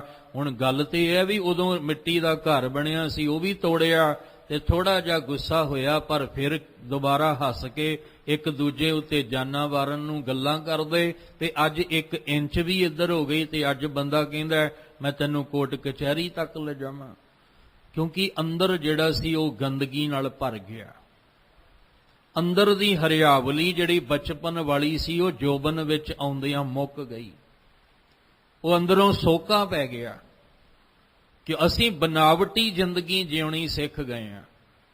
ਜਿਹੜੇ ਕੁਦਰਤੀ ਤੌਰ ਤੇ ਫੁੱਲ ਖਿੜੇ ਹੋਏ ਸੀ ਸਾਨੂੰ ਉਹ ਪਸੰਦ ਨਹੀਂ ਆਉਂਦੇ, ਅਸੀਂ ਬਕਾਇਦਾ ਘਰ ਵਿੱਚ ਬਨਾਵਟੀ ਫੁੱਲ ਰੱਖਣੇ ਗਿੱਝ ਗਏ ਹਾਂ, ਤਾਂ ਕਿ ਨਾ ਉਹ ਸੁੱਕਣ, ਹਰ ਵੇਲੇ ਉਦਾਂ ਦੇ ਉਦਾਂ ਹੀ ਰਹਿਣ। ਪਰ ਧਿਆਨ ਰੱਖਣਾ, ਜੋ ਕੁਦਰਤੀ ਤੌਰ ਤੇ ਫੁੱਲ ਦਾ ਰਸ ਤੇ ਖੁਸ਼ਬੂ ਮਿਲਣੀ ਹੈ ਉਹ ਬਨਾਵਟੀ ਫੁੱਲਾਂ ਵਿੱਚੋਂ ਥੋੜੀ ਮਿਲਣੀ ਹੈ। ਅਸੀਂ ਹੂਬਹੂ ਉਦਾਂ ਦਾ ਬਣਾ ਤੇ ਦਿੱਤਾ ਹੈ, ਪਰ ਉਦਾਂ ਦਾ ਮਿਲਣਾ ਨਹੀਂ। ਹੁਣ ਮਾਂ-ਬਾਪ ਜਿੰਨਾ ਚਿਰ ਸਾਡੇ ਕੋਲ ਨੇ, ਅਸੀਂ ਉਹਨਾਂ ਦੀ ਸੇਵਾ ਕਰ ਸਕਦੇ ਹਾਂ, ਉਹਨਾਂ ਦੀਆਂ ਅਸੀਸਾਂ ਲੈ ਸਕਦੇ ਹਾਂ, ਉਹਨਾਂ ਦਾ ਪਿਆਰ ਲੈ ਸਕਦੇ ਹਾਂ। ਤੇ ਜਦੋਂ ਉਹਨਾਂ ਦੀਆਂ ਤਸਵੀਰਾਂ ਲੱਗੀਆਂ ਹੋਣਗੀਆਂ ਫਿਰ ਤੁਸੀਂ ਉਹਨਾਂ ਦਾ ਪਿਆਰ ਕਿੱਦਾਂ ਲੈ ਲਓਗੇ? ਫਿਰ ਉਹਨਾਂ ਦੀਆਂ ਅਸੀਸਾਂ ਤੁਸੀਂ ਕਿਵੇਂ ਲੈ ਲਓਗੇ? ਬਸ ਉਹਨਾਂ ਦੀ ਫੋਟੋ ਤਸਵੀਰ ਕੋਲ ਬਹਿ ਕੇ 2 ਪਲ ਰੋ ਹੀ ਸਕਦੇ ਹੋ, ਪਰ ਅੱਜ ਉਹ ਸਾਡੇ ਕੋਲ ਜਿਉਂਦੇ ਜਾਗਦੇ ਨੇ। ਅੱਜ ਅਸੀਂ ਉਹਨਾਂ ਦੇ ਕੋਲ ਬਹਿ ਸਕਦੇ ਹਾਂ, ਉਹਨਾਂ ਦੇ ਕੋਲ 2 ਗੱਲਾਂ ਕਰ ਸਕਦੇ ਹਾਂ, ਉਹਨਾਂ ਕੋਲ ਬੈਠ ਕੇ ਉਹਨਾਂ ਦੀਆਂ ਅਸੀਸਾਂ ਲੈ ਸਕਦੇ ਹਾਂ। ਪਰ ਅੱਜ ਸਾਡੇ ਕੋਲ ਟਾਈਮ ਨਹੀਂ, ਅੱਜ ਸਾਡੇ ਕੋਲ ਸਮਾਂ ਨਹੀਂ। ਇਸੇ ਤਰ੍ਹਾਂ ਸਾਡੀ ਹਾਲਤ ਹੈ ਕਿ ਅੱਜ ਸਮਾਂ ਹੈ ਪਰਮੇਸ਼ਵਰ ਦੇ ਨਾਮ ਦੇ ਰੰਗ ਵਿੱਚ ਰੰਗਣ ਦਾ, ਤੇ ਜੇ ਅਸੀਂ ਨਹੀਂ ਰੰਗੇ ਹੋਏ ਤਾਂ ਅਸੀਂ ਬਨਾਵਟੀ ਜ਼ਿੰਦਗੀ, ਬਨਾਵਟੀ ਹਾਸਾ ਲੈ ਕੇ ਅਸੀਂ ਦੁਨੀਆ ਨੂੰ ਦਿਖਾ ਰਹੇ ਹਾਂ, ਪਰ ਅੰਦਰ ਸਾਡਾ ਹਾਲ ਇਸ ਪੱਬਰ ਵਾਲਾ ਹੋਇਆ ਹੈ, ਅੰਦਰ ਕਾਲਖ ਭਰੀ ਪਈ ਹੈ। ਤਾਂ ਹੀ ਆਖਿਆ ਸੀ, ਫਰੀਦਾ ਜੇ ਤੂੰ ਅਕਲ ਲਤੀਫ ਕਾਲੇ ਲਿਖ ਨਾ ਲੇਖ, ਆਪ ਨੜੇ ਗਿਰੀਵਾਨ ਮੈਂ ਸਿਰ ਨੀਵਾਂ ਕਰ ਦੇਖ। ਤੂੰ ਆਪਣੇ ਗਿਰੀਵਾਨ ਵਿੱਚ ਵੇਖ ਨਾ, ਤੂੰ ਦੂਜਿਆਂ ਦੇ ਗਿਰੀਵਾਨ 'ਚ ਕਿਉਂ ਦੇਖਦਾ? ਤੂੰ ਆਪਣੇ ਅੰਦਰ ਦੀ ਕਾਲਖ ਵੇਖ, ਤੂੰ ਦੂਜਿਆਂ ਦੀ ਵੇਖਦਿਆਂ ਜ਼ਿੰਦਗੀ ਲੰਘਾ ਦੇਂਗਾ ਤੇ ਆਪ ਕਦੋਂ ਹਰਿਆ ਭਰਿਆ ਹੋਏਗਾ? ਤੂੰ ਆਪਣੇ ਘਰ ਵਿੱਚ ਖੁਸ਼ੀਆਂ ਕਦੋਂ ਲੈ ਕੇ ਆਏਗਾ? ਤੂੰ ਤੇ ਦੂਜਿਆਂ ਦੇ ਘਰ ਹੀ ਵਿੱਚ ਹੀ ਵੇਖੀ ਜਾ ਰਿਹਾ ਹੈ। ਹਰ ਬੰਦਾ ਦੂਜੇ ਨੂੰ ਚਾਹੁੰਦਾ ਵੀ ਇਹ ਦੂਜਾ ਬੰਦਾ ਇਮਾਨਦਾਰ ਹੋਵੇ, ਪਰ ਆਪਣਾ ਆਪਾ ਨਹੀਂ ਬੰਦਾ ਵੇਖਦਾ ਵੀ ਮੈਂ ਕਿੰਨਾ ਕੁ ਇਮਾਨਦਾਰ ਹਾਂ। ਹਰ ਬੰਦਾ ਦੂਜੇ ਤੇ ਗੱਲ ਥੋਪ ਕੇ ਚਲਾਉਣਾ ਚਾਹੁੰਦਾ ਵੀ ਬੰਦਿਆ ਤੂੰ ਆ ਕੰਮ ਕਰ, ਪਰ ਆਪ ਬੰਦਾ ਉਹ ਕੰਮ ਕਰਨ ਨੂੰ ਤਿਆਰ ਕੋਈ ਨਹੀਂ। ਇਸ ਲਈ ਬੰਦਾ ਦੂਜਿਆਂ ਕੋਲੋਂ ਸੱਚ ਸੁਣਨਾ ਚਾਹੁੰਦਾ ਹੈ, ਆਪ ਝੂਠ ਬੋਲਣਾ ਚਾਹੁੰਦਾ ਹੈ। ਦੂਜਿਆਂ ਦੇ ਕੋਲੋਂ ਬੰਦਾ ਖਰੀ ਗੱਲ ਜਿਹੜੀ ਹੈ ਉਹ ਸੁਣਨਾ ਚਾਹੁੰਦਾ ਹੈ, ਦੂਜਿਆਂ ਕੋਲੋਂ ਖਰਾ ਨੋਟ ਲੈਣਾ ਚਾਹੁੰਦਾ ਹੈ, ਪਰ ਆਪ ਸੌਦਾ ਖੋਟਾ ਦੇਣਾ ਚਾਹੁੰਦਾ ਹੈ। ਇਸ ਲਈ ਗੁਰੂ ਨਾਨਕ ਸਾਹਿਬ ਜੀ ਨੇ ਜਦੋਂ ਭਾਈ ਮਰਦਾਨਾ ਜੀ ਨਾਲ ਗਏ ਤੇ ਬੜਾ ਸੋਹਣਾ ਉਹ ਕਹਿੰਦੇ ਖਿੜਿਆ ਹੋਇਆ ਪੱਬਰ ਜਿਹੜਾ ਸੀ, ਉਹ ਛੱਪੜ ਜਿਹੜਾ ਸੀ, ਹਰਿਆਵਲੀ ਵੀ ਉਹਦੇ ਅੰਦਰ, ਖੇੜਾਪਨ ਵੀ, ਫੁੱਲ ਵੀ ਬੜੇ ਸੋਹਣੇ ਖਿੜੇ ਹੋਏ, ਤੇ ਚਿੱਤ ਕੀਤਾ ਸੀ ਬੈਠ ਕੇ ਰੱਬੀ ਗੁਣ ਗਾ ਲਈਏ। ਤੇ ਜਦੋਂ ਗੁਰੂ ਸਾਹਿਬ ਪਰਤ ਕੇ ਫਿਰ ਆਏ ਤੇ ਆ ਕੇ ਵੇਖਿਆ ਵੀ ਸਭ ਕੁਝ ਹੀ ਬਦਲ ਗਿਆ, ਸਭ ਕੁਝ ਹੀ ਜਿਹੜਾ ਸੀ ਉਹ ਬਦਲ ਗਿਆ। ਅਸੀਂ ਕਹਿੰਦੇ ਨਾ ਜ਼ਮਾਨਾ ਬਦਲ ਗਿਆ, ਅਸੀਂ ਕਹਿੰਦੇ ਵੀ ਹੁਣ ਪਹਿਲੀਆਂ ਵਾਲੀਆਂ ਗੱਲਾਂ ਨਹੀਂ ਰਹੀਆਂ। ਕੀ ਬਦਲਿਆ? ਬੰਦੇ ਦਾ ਮੁਹਾਂਦਰਾ ਤੇ ਉਹੀ ਹੈ, ਚਿਹਰਾ ਵੀ ਉਹੀ ਹੈ, ਬੰਦੇ ਵੀ ਉਹੀ ਨੇ। ਇਹ ਥੋੜੀ ਹੈ ਵੀ ਪਹਿਲਾਂ 3 ਹੱਥ ਹੁੰਦੇ ਸੀ ਤੇ ਅੱਜ 2 ਰਹਿ ਗਏ। ਪਹਿਲੇ ਬੰਦੇ ਦੇ 2 ਪੈਰ 4 ਪੈਰ ਸੀ ਤੇ ਹੁਣ 2 ਪੈਰਾਂ ਤੇ ਤੁਰਿਆ ਫਿਰਦਾ ਹੈ। ਬੰਦੇ ਪਹਿਲਾਂ ਵੀ ਉਦਾਂ ਦੇ ਸੀ, ਸ਼ਕਲਾਂ, ਅੱਖਾਂ, ਮੂੰਹ, ਮੁਹਾਂਦਰਾ ਸਭ ਕੁਝ ਉਹੀ ਸੀ। ਇਹ ਧਰਤੀ ਵੀ ਉਹੀ ਹੈ, ਆਸਮਾਨ ਵੀ ਉਹੀ ਹੈ। ਬਦਲ ਰਿਹਾ ਕੀ ਹੈ? ਬੰਦੇ ਦੀ ਸੋਚ ਬਦਲ ਗਈ ਹੈ, ਇਹਦੇ ਖਿਆਲ ਬਦਲ ਗਏ, ਇਹਦੀਆਂ ਵਿਚਾਰਾਂ ਬਦਲ ਗਈਆਂ ਨੇ। ਇਸ ਲਈ ਸਤਿਗੁਰੂ ਮਹਾਰਾਜ ਜੀ ਨੇ ਦੇਖਿਆ ਜਗ੍ਹਾ ਉਹੀ ਹੈ, ਪੱਬਰ ਉਹੀ ਹੈ, ਪਰ ਹਰਿਆਵਲੀ ਨਹੀਂ ਹੈ। ਖੁਸ਼ੀਆਂ ਤੇ ਖੇੜਾ ਇਹਦੇ ਕੋਲ ਨਹੀਂ, ਸੁਗੰਧੀ ਇਹਦੇ ਕੋਲ ਨਹੀਂ ਹੈ। ਹੁਣ ਉਹਨੂੰ ਪੁੱਛਦੇ ਉਹਨੂੰ ਨੇ, ਸਮਝਾਉਂਦੇ ਸਾਨੂੰ ਨੇ ਕਿ ਬੰਦਿਆ ਤੇਰੀ ਹਾਲਤ ਵੀ ਅੰਦਰੋਂ ਪਰਮੇਸ਼ਵਰ ਨਾਲੋਂ ਸਾਂਝ ਤੋੜਨ ਨਾਲ ਬਣ ਗਈ। ਪਰਮੇਸ਼ਰ ਤੇ ਭੁੱਲਿਆ ਵਿਆਪਨ ਸਭੇ ਰੋਗ, ਤੂੰ ਅੰਦਰੋਂ ਗੰਦਗੀ ਕਾਲਖ ਨਾਲ ਭਰਿਆ ਪਿਆ ਹੈ। ਅਸਲ 'ਚ ਕਾਰਨ ਇਹੀ ਹੈ ਕਿ ਪਰਮੇਸ਼ਰ ਤੇ ਭੁੱਲਿਆ। ਤੈਨੂੰ ਆ ਜਿੰਨੇ ਰੋਗ ਲੱਗੇ ਨੇ ਇਹ ਪਰਮੇਸ਼ਵਰ ਨੂੰ ਭੁਲਾ ਕੇ ਲੱਗੇ ਨੇ, ਕਿਉਂਕਿ ਤੇਰੇ ਅੰਦਰ ਹਰਿਆਵਲੀ ਆਉਣੀ ਸੀ ਪਰਮੇਸ਼ਵਰ ਦੇ ਨਾਮ ਨਾਲ, ਉਹਦੀ ਬੰਦਗੀ ਕਰਕੇ। ਹੁਣ ਜਦੋਂ ਗੁਰੂ ਸਾਹਿਬ ਜੀ ਆਏ ਤੇ ਆ ਕੇ ਜਦੋਂ ਵੇਖਿਆ ਤੇ ਆ ਕੇ ਉਸ ਛੱਪਰ ਵੱਲ ਜਾਂ ਉਸ ਸਰੋਵਰ ਵੱਲ ਵੇਖਿਆ ਤੇ ਮਹਾਰਾਜ ਕਹਿੰਦੇ ਪੱਬਰ, ਉਹਨੂੰ ਸੰਬੋਧਨ ਕਰ ਰਹੇ ਨੇ, ਤੂੰ ਹਰਿਆਵਲਾ, ਤੂੰ ਬੜਾ ਹਰਿਆਵਲਾ ਹੁੰਦਾ ਸੀ, ਬੜਾ ਹਰਿਆ ਭਰਿਆ ਹੁੰਦਾ ਸੀ। ਫਿਰ ਬੇਨਤੀ ਕਰਾਂ, ਬਚਪਨ ਦੇ ਵਿੱਚ ਸਾਨੂੰ ਕੋਈ ਪੁੱਛੇ ਵੀ ਤੂੰ ਬਚਪਨ 'ਚ ਬੜਾ ਹੱਸਦਾ ਖੇਡਦਾ ਸੀ, ਬਚਪਨ ਦੇ ਵਿੱਚ ਤਾਂ ਬੜੀ ਰੌਣਕ ਸੀ ਤੇਰੇ ਚਿਹਰੇ ਉੱਤੇ, ਬਚਪਨ ਵਿੱਚ ਤਾਂ ਕੋਈ ਤੇਰੇ ਅੰਦਰ ਨਫ਼ਰਤ ਨਹੀਂ ਸੀ, ਈਰਖਾ ਨਹੀਂ ਸੀ, ਬਚਪਨ ਦੇ ਵਿੱਚ ਤਾਂ ਕੋਈ ਵੀ ਜਿਹੜਾ ਸੀ ਤੇਰੇ ਅੰਦਰ ਕਿਸੇ ਪ੍ਰਕਾਰ ਦੀ ਵੀ, ਕਿਸੇ ਵੀ ਪ੍ਰਕਾਰ ਦਾ ਕੋਈ ਔਗਣ ਤੇਰੇ ਅੰਦਰ ਨਹੀਂ ਸੀ। ਆ ਜਿਵੇਂ ਜਿਵੇਂ ਜੋਬਨ ਆ ਗਿਆ, ਕਹਿੰਦੇ ਜਿਵੇਂ ਜਿਵੇਂ ਜੋਬਨ ਤੋਂ ਬੁਢੇਪੇ ਵੱਲ ਤੂੰ ਜਾ ਰਿਹਾ ਹੈ, ਕੀ ਹੋ ਗਿਆ ਤੈਨੂੰ? ਤੇਰੀ ਸੋਚ ਬਦਲ ਗਈ, ਤੇਰੇ ਖਿਆਲ ਬਦਲ ਗਏ, ਤੇਰੀਆਂ ਆਦਤਾਂ ਬਦਲ ਗਈਆਂ, ਤੇਰਾ ਜੀਵਨ ਬਦਲ ਗਿਆ, ਤੂੰ ਹੁਣ ਉਦਾਂ ਦਾ ਨਹੀਂ ਰਿਹਾ। ਕਹਿੰਦੇ ਆ ਨਾ ਵੀ ਉਹ ਬੰਦਾ ਹੁਣ ਉਦਾਂ ਦਾ ਨਹੀਂ ਰਹਿ ਗਿਆ, ਬਦਲ ਗਿਆ, ਪਹਿਲੇ ਵਰਗਾ ਨਹੀਂ ਰਹਿ ਗਿਆ। ਇਸੇ ਤਰ੍ਹਾਂ ਮਹਾਰਾਜ ਕਹਿੰਦੇ ਪੱਬਰ, ਤੂੰ ਹਰਿਆਵਲਾ, ਤੂੰ ਬੜਾ ਹਰਿਆ ਭਰਿਆ ਹੁੰਦਾ ਸੀ। ਕਵਲਾ ਕੰਚਨ ਵਨ, ਤੇ ਤੇਰੇ ਜਿਹੜੇ ਨੇ ਇਹਦੇ ਵਿੱਚ ਜਿਹੜੇ ਕਵਲ ਦੇ ਕੌਲ ਦੇ ਫੁੱਲ ਜਿਹੜੇ ਸਨ, ਕੰਚਨ ਦੇ ਰੰਗ ਵਰਗੇ, ਸੋਨੇ ਦੇ ਰੰਗ ਵਰਗੇ, ਉਹ ਬੜੇ ਸੋਹਣੇ ਖਿੜੇ ਹੋਏ ਸੁਗੰਧੀ ਦੇ ਰਹੇ ਸਨ। ਕੀ ਕਾਰਨ ਹੈ? ਤੇਰੇ ਕੋਲ ਹਰਿਆਵਲੀ ਵੀ ਨਹੀਂ ਰਹੀ, ਤੇਰੇ ਕੋਲੋਂ ਖਿੜੇ ਹੋਏ ਫੁੱਲ ਜਿਹੜੇ ਨੇ ਉਹ ਵੀ ਤੇਰੇ ਕੋਲ ਜਿਹੜਾ ਉਹ ਨਹੀਂ ਰਹੇ।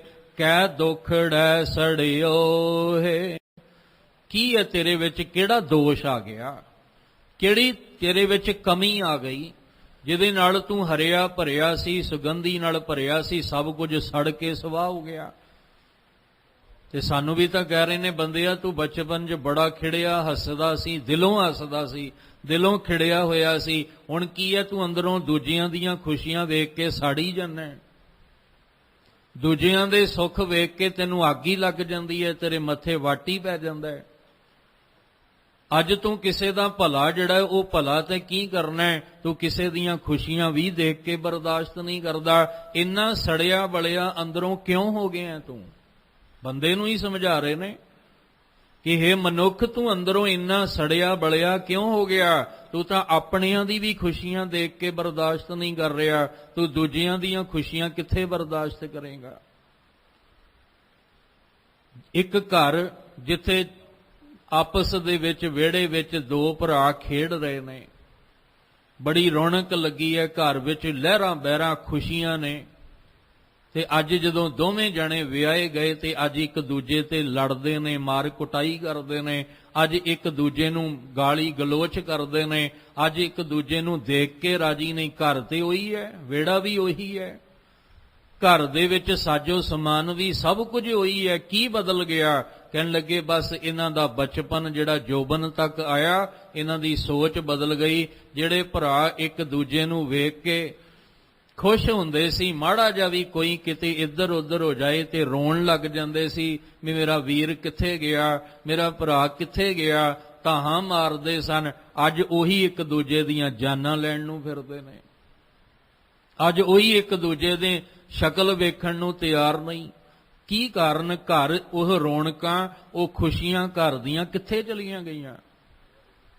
ਜਿਹੜੀਆਂ ਘਰ ਦੇ ਵਿੱਚ ਰੌਣਕਾਂ ਲੱਗੀਆਂ ਸੀ, ਅੱਜ ਉਹ ਰੌਣਕਾਂ ਗਵਾਚ ਗਈਆਂ ਸਾਡੀਆਂ। ਉਹ ਇਕੱਠੇ ਬਹਿਣਾ, ਸਾਰੇ ਪਰਿਵਾਰ ਨੇ ਬੈਠ ਕੇ ਇੱਕ ਦੂਜੇ ਦਾ ਦੁੱਖ ਸਾਂਝਾ ਕਰਨਾ, ਅੱਜ ਅਸੀਂ ਆਪਣਾ ਦੁੱਖ ਸੁਣਾਉਣ ਲਈ ਬਾਹਰ ਜਾਂਦੇ ਹਾਂ। ਕਿਉਂ? ਕਿਉਂਕਿ ਘਰ 'ਚ ਸੁਣਨ ਵਾਲਾ ਨਹੀਂ ਕੋਈ, ਘਰ ਦੇ ਵਿੱਚ ਕੋਈ ਸਮਝਣ ਵਾਲਾ ਨਹੀਂ। ਇਸ ਲਈ ਬੰਦਾ ਕਹਿੰਦਾ ਵੀ ਹੁਣ ਉਹ ਘਰ ਜਿਹੜਾ ਮੇਰਾ ਘਰ ਨਹੀਂ ਰਹਿ ਗਿਆ, ਉਹ ਖੁਸ਼ੀਆਂ, ਉਹ ਹਰਿਆਵਲੀਆਂ ਪਤਾ ਨਹੀਂ ਕਿੱਥੇ ਗੁੰਮ ਹੋ ਗਈਆਂ। ਇਸੇ ਤਰ੍ਹਾਂ ਗੁਰੂ ਸਾਹਿਬ ਕਹਿੰਦੇ ਭੱਬਰ ਤੂੰ ਹਰਿਆਵਲਾ, ਤੇ ਸਾਨੂੰ ਵੀ ਤਾਂ ਮਹਾਰਾਜ ਪੁੱਛਦੇ ਤੇਰੇ ਘਰ 'ਚ ਖੁਸ਼ੀਆਂ ਲਹਿਰਾਂ ਬਹਿਰਾਂ ਹੁੰਦੀਆਂ ਸੀ, ਕੀ ਕਾਰਨ ਹੈ ਅੱਜ ਤੇਰੇ ਘਰ ਦੇ ਵਿੱਚ ਸਾਰਿਆਂ ਦੇ ਮੂੰਹ ਵੱਖਰੇ ਵੱਖਰੇ? ਕੋਈ ਕਿਸੇ ਨੂੰ ਕਿਸੇ ਦੀ ਖੁਸ਼ੀ ਵੇਖ ਕੇ ਰਾਜੀ ਨਹੀਂ ਹੈ, ਕਿਸੇ ਦੀ ਖੁਸ਼ੀ ਵਿੱਚ ਸ਼ਾਮਲ ਹੋਣ ਵਾਸਤੇ ਤਿਆਰ ਨਹੀਂ। ਪਤਾ ਲੱਗਣਾ ਚਾਹੀਦਾ ਵੀ ਇਹਦੇ ਘਰ ਸੁੱਖ ਖੁਸ਼ੀਆਂ ਆਈਆਂ, ਉਸੇ ਵੇਲੇ ਸੜ ਬਲ ਜਾਂਦਾ ਹੈ। ਕਿਸੇ ਨੇ ਮਿਹਨਤ ਕੀਤੀ, ਤਰੱਕੀ ਕਰ ਲਈ, ਤੇ ਉਹਦੀ ਤਰੱਕੀ ਬਰਦਾਸ਼ਤ ਨਹੀਂ ਹੋ ਰਹੀ। ਚਾਰ ਘਰ ਦੇ ਵਿੱਚ ਕਿਸੇ ਨੇ ਸੋਹਣਾ ਵਧੀਆ ਘਰ ਬਣਾ ਲਿਆ, ਉਹ ਵੇਖ ਕੇ ਖੁਸ਼ ਨਹੀਂ ਹੋ ਰਿਹਾ ਵੀ ਇਹਨੇ ਬਣਾ ਕਿੱਥੋਂ ਲਿਆ, ਲੱਗਦਾ ਹੇਰਾ ਫੇਰੀ ਕੀਤੀ ਹੋਣੀ, ਲੱਗਦਾ ਕੋਈ ਇਹਨੇ ਮਾੜਾ ਕਰਮ ਕੀਤਾ। ਉਸੇ ਵੇਲੇ ਸਾਡੇ ਦਿਮਾਗ ਵਿੱਚ ਗਲਤ ਫੁਰਨੇ ਵਿਚਾਰਾਂ ਚੱਲਣੀਆਂ ਸ਼ੁਰੂ ਹੋ ਜਾਂਦੀਆਂ, ਕਿਉਂਕਿ ਅਸੀਂ ਮੂਲ ਨਾਲੋਂ ਟੁੱਟ ਗਏ ਹਾਂ। ਬਹੁਤ ਵੱਡੀ ਇੱਥੇ ਇੱਕ ਉਦਾਹਰਨ ਦਿੱਤੀ ਜਾ ਸਕਦੀ ਹੈ ਕਿ ਪ੍ਰਿਥੀ ਚੰਦ ਤੇ ਬੀਬੀ ਕਰਮੋ ਗੁਰੂ ਰਾਮਦਾਸ ਜੀ ਦੇ ਚਰਨਾਂ ਤੋਂ ਟੁੱਟ ਗਏ। ਗੁਰੂ ਰਾਮਦਾਸ ਜੀ ਦੇ ਚਰਨਾਂ ਨਾਲੋਂ ਸਾਂਝ ਤੋੜ ਕੇ ਪਦਾਰਥਾਂ ਨਾਲ ਸਾਂਝ ਪਾ ਲਈ। ਹੁਣ ਜਦੋਂ ਪਦਾਰਥਾਂ ਨਾਲ ਸਾਂਝ ਪਾ ਕੇ ਗੁਰੂ ਰਾਮਦਾਸ ਜੀ ਦੇ ਚਰਨਾਂ ਨਾਲੋਂ ਸਾਂਝ ਤੋੜ ਲਈ, ਤੇ ਆਪਣੇ ਹੀ ਭਰਾ ਗੁਰੂ ਅਰਜਨ ਦੇਵ ਪਾਤਸ਼ਾਹ ਦੇ ਘਰ ਦੀਆਂ ਖੁਸ਼ੀਆਂ ਬਰਦਾਸ਼ਤ ਨਹੀਂ ਹੋ ਰਹੀਆਂ। ਜੇਠ ਔਰ ਜੇਠਾਣੀ ਨੂੰ ਘਰ ਦੇ ਵਿੱਚ, ਦੇਰ ਤੇ ਦਰਾਣੀ ਦੇ ਘਰ ਦੀਆਂ ਖੁਸ਼ੀਆਂ ਨਹੀਂ। ਹੁਣ ਘਰ ਘਰ ਵਿੱਚ ਝਗੜੇ ਕਾਹਦੇ ਨੇ? ਇਹੀ ਤਾਂ ਝਗੜੇ ਨੇ ਕਿ ਦਰਾਣੀ ਕਹਿੰਦੀ ਮੇਰੇ ਜੇਠਾਣੀ ਦੇ ਘਰ ਸੁੱਖ ਕਿਉਂ ਆ ਗਿਆ, ਜੇਠਾਣੀ ਕਹਿੰਦੀ ਮੇਰੇ ਦਰਾਣੀ ਦੇ ਘਰ ਖੁਸ਼ੀਆਂ ਕਿਉਂ ਆ ਗਈਆਂ, ਇਹ ਨਹੀਂ ਸੀ ਆਉਣੀਆਂ ਚਾਹੀਦੀਆਂ, ਮੇਰੇ ਘਰ 'ਚ ਹੀ ਖੁਸ਼ੀਆਂ ਹੋਣੀਆਂ। ਉੱਥੇ ਕੀ ਹੈ? ਅਸੀਂ ਅੰਦਰੋਂ ਸੜੇ ਬਲੇ ਪਏ ਹਾਂ, ਅੰਦਰੋਂ ਸੜ ਚੁੱਕਾ ਹੈ ਸਾਡਾ, ਅੰਦਰੋਂ ਅਸੀਂ ਮੁਰਝਾਏ ਪਏ ਹਾਂ, ਅੰਦਰ ਸਾਡੀ ਜਿਹੜੀ ਹੈ ਉਹ ਖੁਸ਼ਬੂ ਮਿਲਵਰਤਨ ਪਿਆਰ ਵਾਲੀ ਖਤਮ ਹੋ ਚੁੱਕੀ ਹੈ। ਅੱਜ ਤਾਂ ਸਿਰਫ ਮਤਲਬ ਹੀ ਨਜ਼ਰ ਆਉਂਦਾ ਹੈ। ਪਰ ਫਿਰ ਬੇਨਤੀ ਕਰਾਂ ਕਿ ਜਿਨ੍ਹਾਂ ਦੇ ਘਰਾਂ 'ਚ ਖੁਸ਼ੀਆਂ, ਪਿਆਰ, ਮੁਹੱਬਤ ਹੈ, ਦੂਜਿਆਂ ਦੇ ਸੁੱਖ ਵੇਖ ਕੇ ਖੁਸ਼ ਹੁੰਦੇ ਨੇ, ਦੂਜਿਆਂ ਦੀਆਂ ਖੁਸ਼ੀਆਂ ਵੇਖ ਕੇ ਖੁਸ਼ ਹੁੰਦੇ ਨੇ, ਮੁਬਾਰਕ ਹੈ ਉਹਨਾਂ ਨੂੰ, ਉਹਨਾਂ ਨੂੰ ਮੁਬਾਰਕ ਹੈ ਕਿ ਵਾਹਿਗੁਰੂ ਨੇ ਤੁਹਾਡੇ ਤੇ ਬੜੀ ਮਿਹਰ ਕੀਤੀ ਹੈ।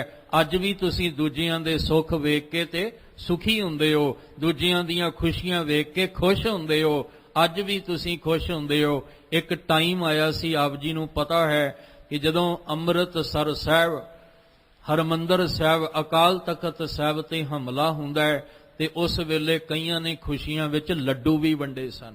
ਇੱਧਰ ਕਤਲੇਆਮ ਹੋ ਗਿਆ, ਇੱਥੇ ਲਹੂ ਡੁੱਲਦਾ ਪਿਆ, ਪਰਿਕਰਮਾ ਵਿੱਚ ਪਰਿਕਰਮਾ ਖੂਨ ਨਾਲ ਭਰੀ ਪਈ ਹੈ, ਲਾਸ਼ਾਂ ਦੇ ਢੇਰ ਲੱਗੇ ਪਏ, ਪੂਰਾ ਸਰੋਵਰ ਲਹੂ ਲੋਹਾਨ ਹੋਇਆ ਪਿਆ। ਅਕਾਲ ਤਖਤ ਦਾ ਹਾਲ ਜਿਹੜਾ ਸੀ ਉਹ ਕੀ ਹੋਇਆ? ਪਰ ਕਈਆਂ ਨੂੰ ਹਜੇ ਵੀ ਲੱਡੂ ਵੰਡਣ ਦਾ ਚਾਅ ਸੀ। ਕਿਉਂ? ਕਿਉਂਕਿ ਉਹ ਦੂਜਿਆਂ ਨੂੰ ਉਜੜਦਾ ਵੇਖ ਕੇ ਖੁਸ਼ ਹੋਣਾ ਚਾਹੁੰਦੇ ਨੇ। ਉਹ ਦੂਜਿਆਂ ਨੂੰ ਉਜਾੜ ਕੇ ਆਪ ਆਪਣਾ ਘਰ ਜਿਹੜਾ ਉਹ ਵਸਾਉਣਾ ਚਾਹੁੰਦੇ। ਕਦੀ ਉੱਥੇ ਰੱਬ ਦੀ ਮਿਹਰ ਹੋਏਗੀ? ਕਦੀ ਉੱਥੇ ਰੱਬ ਦੀ ਮਿਹਰ ਹੋ ਸਕਦੀ ਹੈ? ਕਦੇ ਨਹੀਂ ਹੋ ਸਕਦੀ। ਰੱਬ ਦੀ ਮਿਹਰ ਤਾਂ ਉੱਥੇ ਹੁੰਦੀ ਹੈ ਜਿੱਥੇ ਬੰਦਾ ਕਹਿੰਦਾ ਨਾਨਕ ਨਾਮ ਚੜ੍ਹਦੀ ਕਲਾ ਤੇਰੇ ਭਾਣੇ, ਸਰਬੱਤ ਦਾ ਭਲਾ। ਤੇ ਸਰਬੱਤ ਦਾ ਭਲਾ ਉਹੀ ਕਹੇਗਾ ਜਿਹੜਾ ਅੰਦਰੋਂ ਖੁਦ ਖਿੜਿਆ ਹੋਏਗਾ, ਜਿਹੜਾ ਕਦੇ ਵੀ ਅੰਦਰੋਂ ਸੜਿਆ ਬਲਿਆ ਨਹੀਂ ਹੋਏਗਾ। ਜੇ ਘਰ ਦੇ ਵਿੱਚ ਕੋਈ ਆ ਜਾਏ ਨਾ ਤੇ ਚਾਉ ਚੜ ਜਾਂਦਾ ਹੈ, ਖੁਸ਼ੀ ਇੰਨੀ ਹੁੰਦੀ ਹੈ, ਪੈਰ ਨਹੀਂ ਲੱਗਦੇ ਵੀ ਮੇਰੇ ਘਰ ਕੋਈ ਅੱਜ ਆ ਗਿਆ। ਤੇ ਜੇ ਅੰਦਰ ਸੜਿਆ ਬਲਿਆ ਹੋਏਗਾ ਨਾ ਤੇ ਮੱਥੇ ਵੱਟ ਪੈ ਜਾਣਾ, ਕਿੱਥੋਂ ਆ ਗਿਆ, ਕਿਹੜੇ ਟਾਈਮੇ ਇਹ ਆ ਗਿਆ। ਦੋ ਅਵਸਥਾਵਾਂ ਨੇ, ਸਾਰਿਆਂ ਨੂੰ ਆਪਾਂ ਇੱਕ ਪਾਸੇ ਨਹੀਂ ਲੈ ਕੇ ਗੱਲ ਹੋ ਰਹੀ। ਦੋ ਪੱਖ ਨੇ। ਇੱਕ ਉਹ ਜਿਨ੍ਹਾਂ ਦੇ ਘਰ ਕੋਈ ਆਵੇ ਤੇ ਖੁਸ਼ੀਆਂ ਚਾਉ ਚੜ ਜਾਂਦਾ ਹੈ, ਉਹਨਾਂ ਦੇ ਅੱਖਾਂ ਵਿੱਚ ਅਥਰੂ ਆ ਜਾਂਦੇ ਨੇ ਵੀ ਸਾਡੇ ਘਰ ਕੋਈ ਆਇਆ।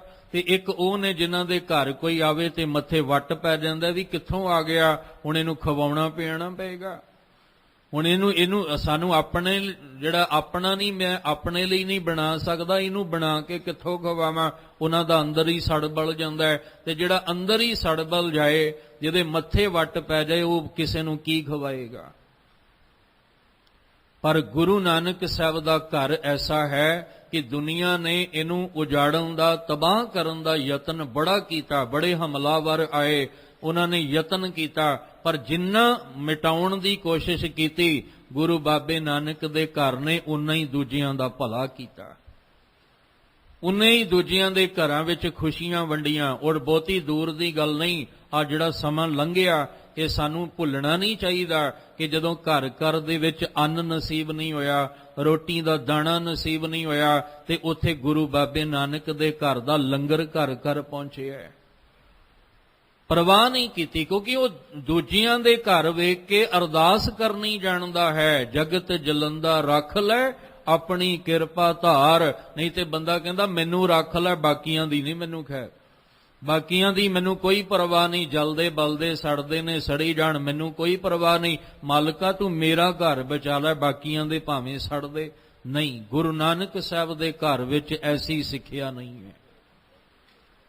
ਗੁਰੂ ਨਾਨਕ ਸਾਹਿਬ ਦੇ ਘਰ ਦੇ ਵਿੱਚ ਆ ਗੁਰੂ ਅਰਜਨ ਦੇਵ ਪਾਤਸ਼ਾਹ ਦਾ ਸ਼ਹੀਦੀ ਦਿਨ ਆਉਂਦਾ ਨਾ, ਕਿਉਂ ਵੰਡਦੇ ਆ ਆਪਾਂ ਮਿੱਠੀਆਂ ਠੰਡੀਆਂ ਛਬੀਲਾਂ?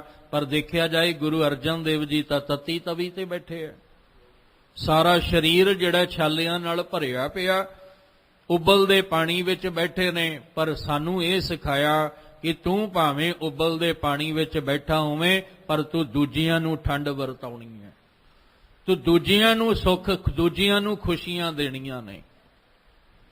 ਇਸ ਲਈ ਕਹਿ ਰਹੇ ਨੇ, ਕਹਿਣ ਲੱਗੇ ਕੀ ਹੋ ਗਿਆ ਬੰਦਿਓ ਤੁਹਾਨੂੰ, ਹੇ ਮਨੁੱਖਾ ਜਾਮੇ ਵਿੱਚ ਆਏ ਜੀਵ, ਕੀ ਹੋ ਗਿਆ ਤੁਹਾਨੂੰ? ਕਿਹੜੇ ਰਾਹ ਤੁਸੀਂ ਤੁਰ ਪਏ ਹੋ? ਕਿਹੜੀ ਸੋਚ ਦੀ ਮਾਲਕ ਬਣ ਗਏ ਹੋ? ਇੰਨੀ ਨਫ਼ਰਤ, ਇੰਨੀ ਈਰਖਾ ਤੁਹਾਡੇ ਅੰਦਰ ਭਰ ਚੁੱਕੀ ਹੈ ਕਿ ਤੁਸੀਂ ਘਰ ਦੀ ਹਰਿਆਵਲੀ, ਘਰ ਦੀਆਂ ਖੁਸ਼ੀਆਂ ਵੀ ਉਜਾੜਨ ਤੇ ਲੱਗੇ ਹੋਏ ਹੋ। ਅੱਜ ਦਾ ਮਨੁੱਖ ਕਿਹੜੇ ਰਾਹ ਤੁਰ ਪਿਆ? ਇਹ ਆਪਣਾ ਜੀਵਨ ਆਪੇ ਹੀ ਤਬਾਹ ਕਰਨ ਤੇ ਲੱਗਾ ਹੋਇਆ ਹੈ। ਅਸੀਂ ਨਫ਼ਰਤ, ਈਰਖਾ ਰੱਖ ਕੇ ਕੀ ਖੱਟਿਆ ਤੇ ਕੀ ਅਸੀਂ ਲੈ ਕੇ ਜਾਣਾ ਦੁਨੀਆ ਤੋਂ? ਗੁਰਬਾਣੀ ਨੂੰ ਜਿਹਨੇ ਪਿਆਰ ਨਾਲ ਪੜ੍ਹ ਕੇ ਸਮਝ ਲਿਆ, ਉਹਦੇ ਅੰਦਰ ਨਫ਼ਰਤ ਰਹਿ ਹੀ ਨਹੀਂ ਜਾਂਦੀ। ਜਿਹਨੇ ਗੁਰਬਾਣੀ ਨੂੰ ਪਿਆਰ ਨਾਲ ਪੜ੍ਹ ਕੇ ਸਮਝ ਲਿਆ, ਉਹ ਕਦੇ ਕਿਸੇ ਨਾਲ ਨਫ਼ਰਤ ਕਰ ਹੀ ਨਹੀਂ ਸਕਦਾ। ਉਹ ਤਾਂ ਫਿਰ ਬੁਰੇ ਦਾ ਵੀ ਭਲਾ ਕਰਨ ਦਾ ਹੀ ਸੋਚਦਾ, ਵੀ ਇਹਦਾ ਵੀ ਭਲਾ ਹੀ ਮੇਰੇ ਹੱਥੋਂ ਹੋਵੇ, ਮਾੜਾ ਨਾ ਹੋਵੇ। ਇਸ ਲਈ ਗੁਰੂ ਸਾਹਿਬ ਕਹਿੰਦੇ, ਪੱਬਰ ਤੂੰ ਤਾਂ ਬੜਾ ਹਰਿਆ ਭਰਿਆ ਹੁੰਦਾ ਸੀ, ਤੂੰ ਤੇ ਬੜਾ, ਤੇਰੇ ਕਵਲ ਜਿਹੜੇ ਨੇ ਸੋਨੇ ਦੇ ਰੰਗ ਵਰਗੇ ਤੇਰੇ ਵਿੱਚ ਖਿੜੇ ਹੁੰਦੇ ਸਨ। ਕੀ ਹੋਇਆ? ਕਹਿ ਦੁਖੜੈ ਸੜਿਓ ਏ। ਕੀ ਕਾਰਨ ਹੈ ਕਿ ਤੂੰ ਸੜ ਬਲ ਗਿਆ? ਆ ਹਰਿਆਵਲੀ ਤੇਰੀ ਖਤਮ ਹੋ ਗਈ। ਕਾਲੀ ਹੋਈ ਆ ਦੇਹੋਰੀ, ਆ ਜਿਹੜਾ ਤੇਰੀ ਦੇਹੋਰੀ ਹੈ ਕਾਲੀ ਹੋਈ ਪਈ ਹੈ। ਅੰਦਰ ਦੀ ਗੱਲ ਕਰਦੇ ਨੇ, ਅੰਦਰ ਤੇਰੇ ਕਾਲਖ, ਦਿਮਾਗ ਵਿੱਚ ਗੰਦਗੀ ਭਰੀ, ਕਾਲਖ ਭਰੀ ਪਈ ਹੈ, ਤੇਰਾ ਹਿਰਦਾ ਵੀ ਅੰਦਰ ਕਾਲਖ ਨਾਲ ਭਰਿਆ ਪਿਆ ਹੈ। ਕੀ ਕਾਰਨ ਹੈ?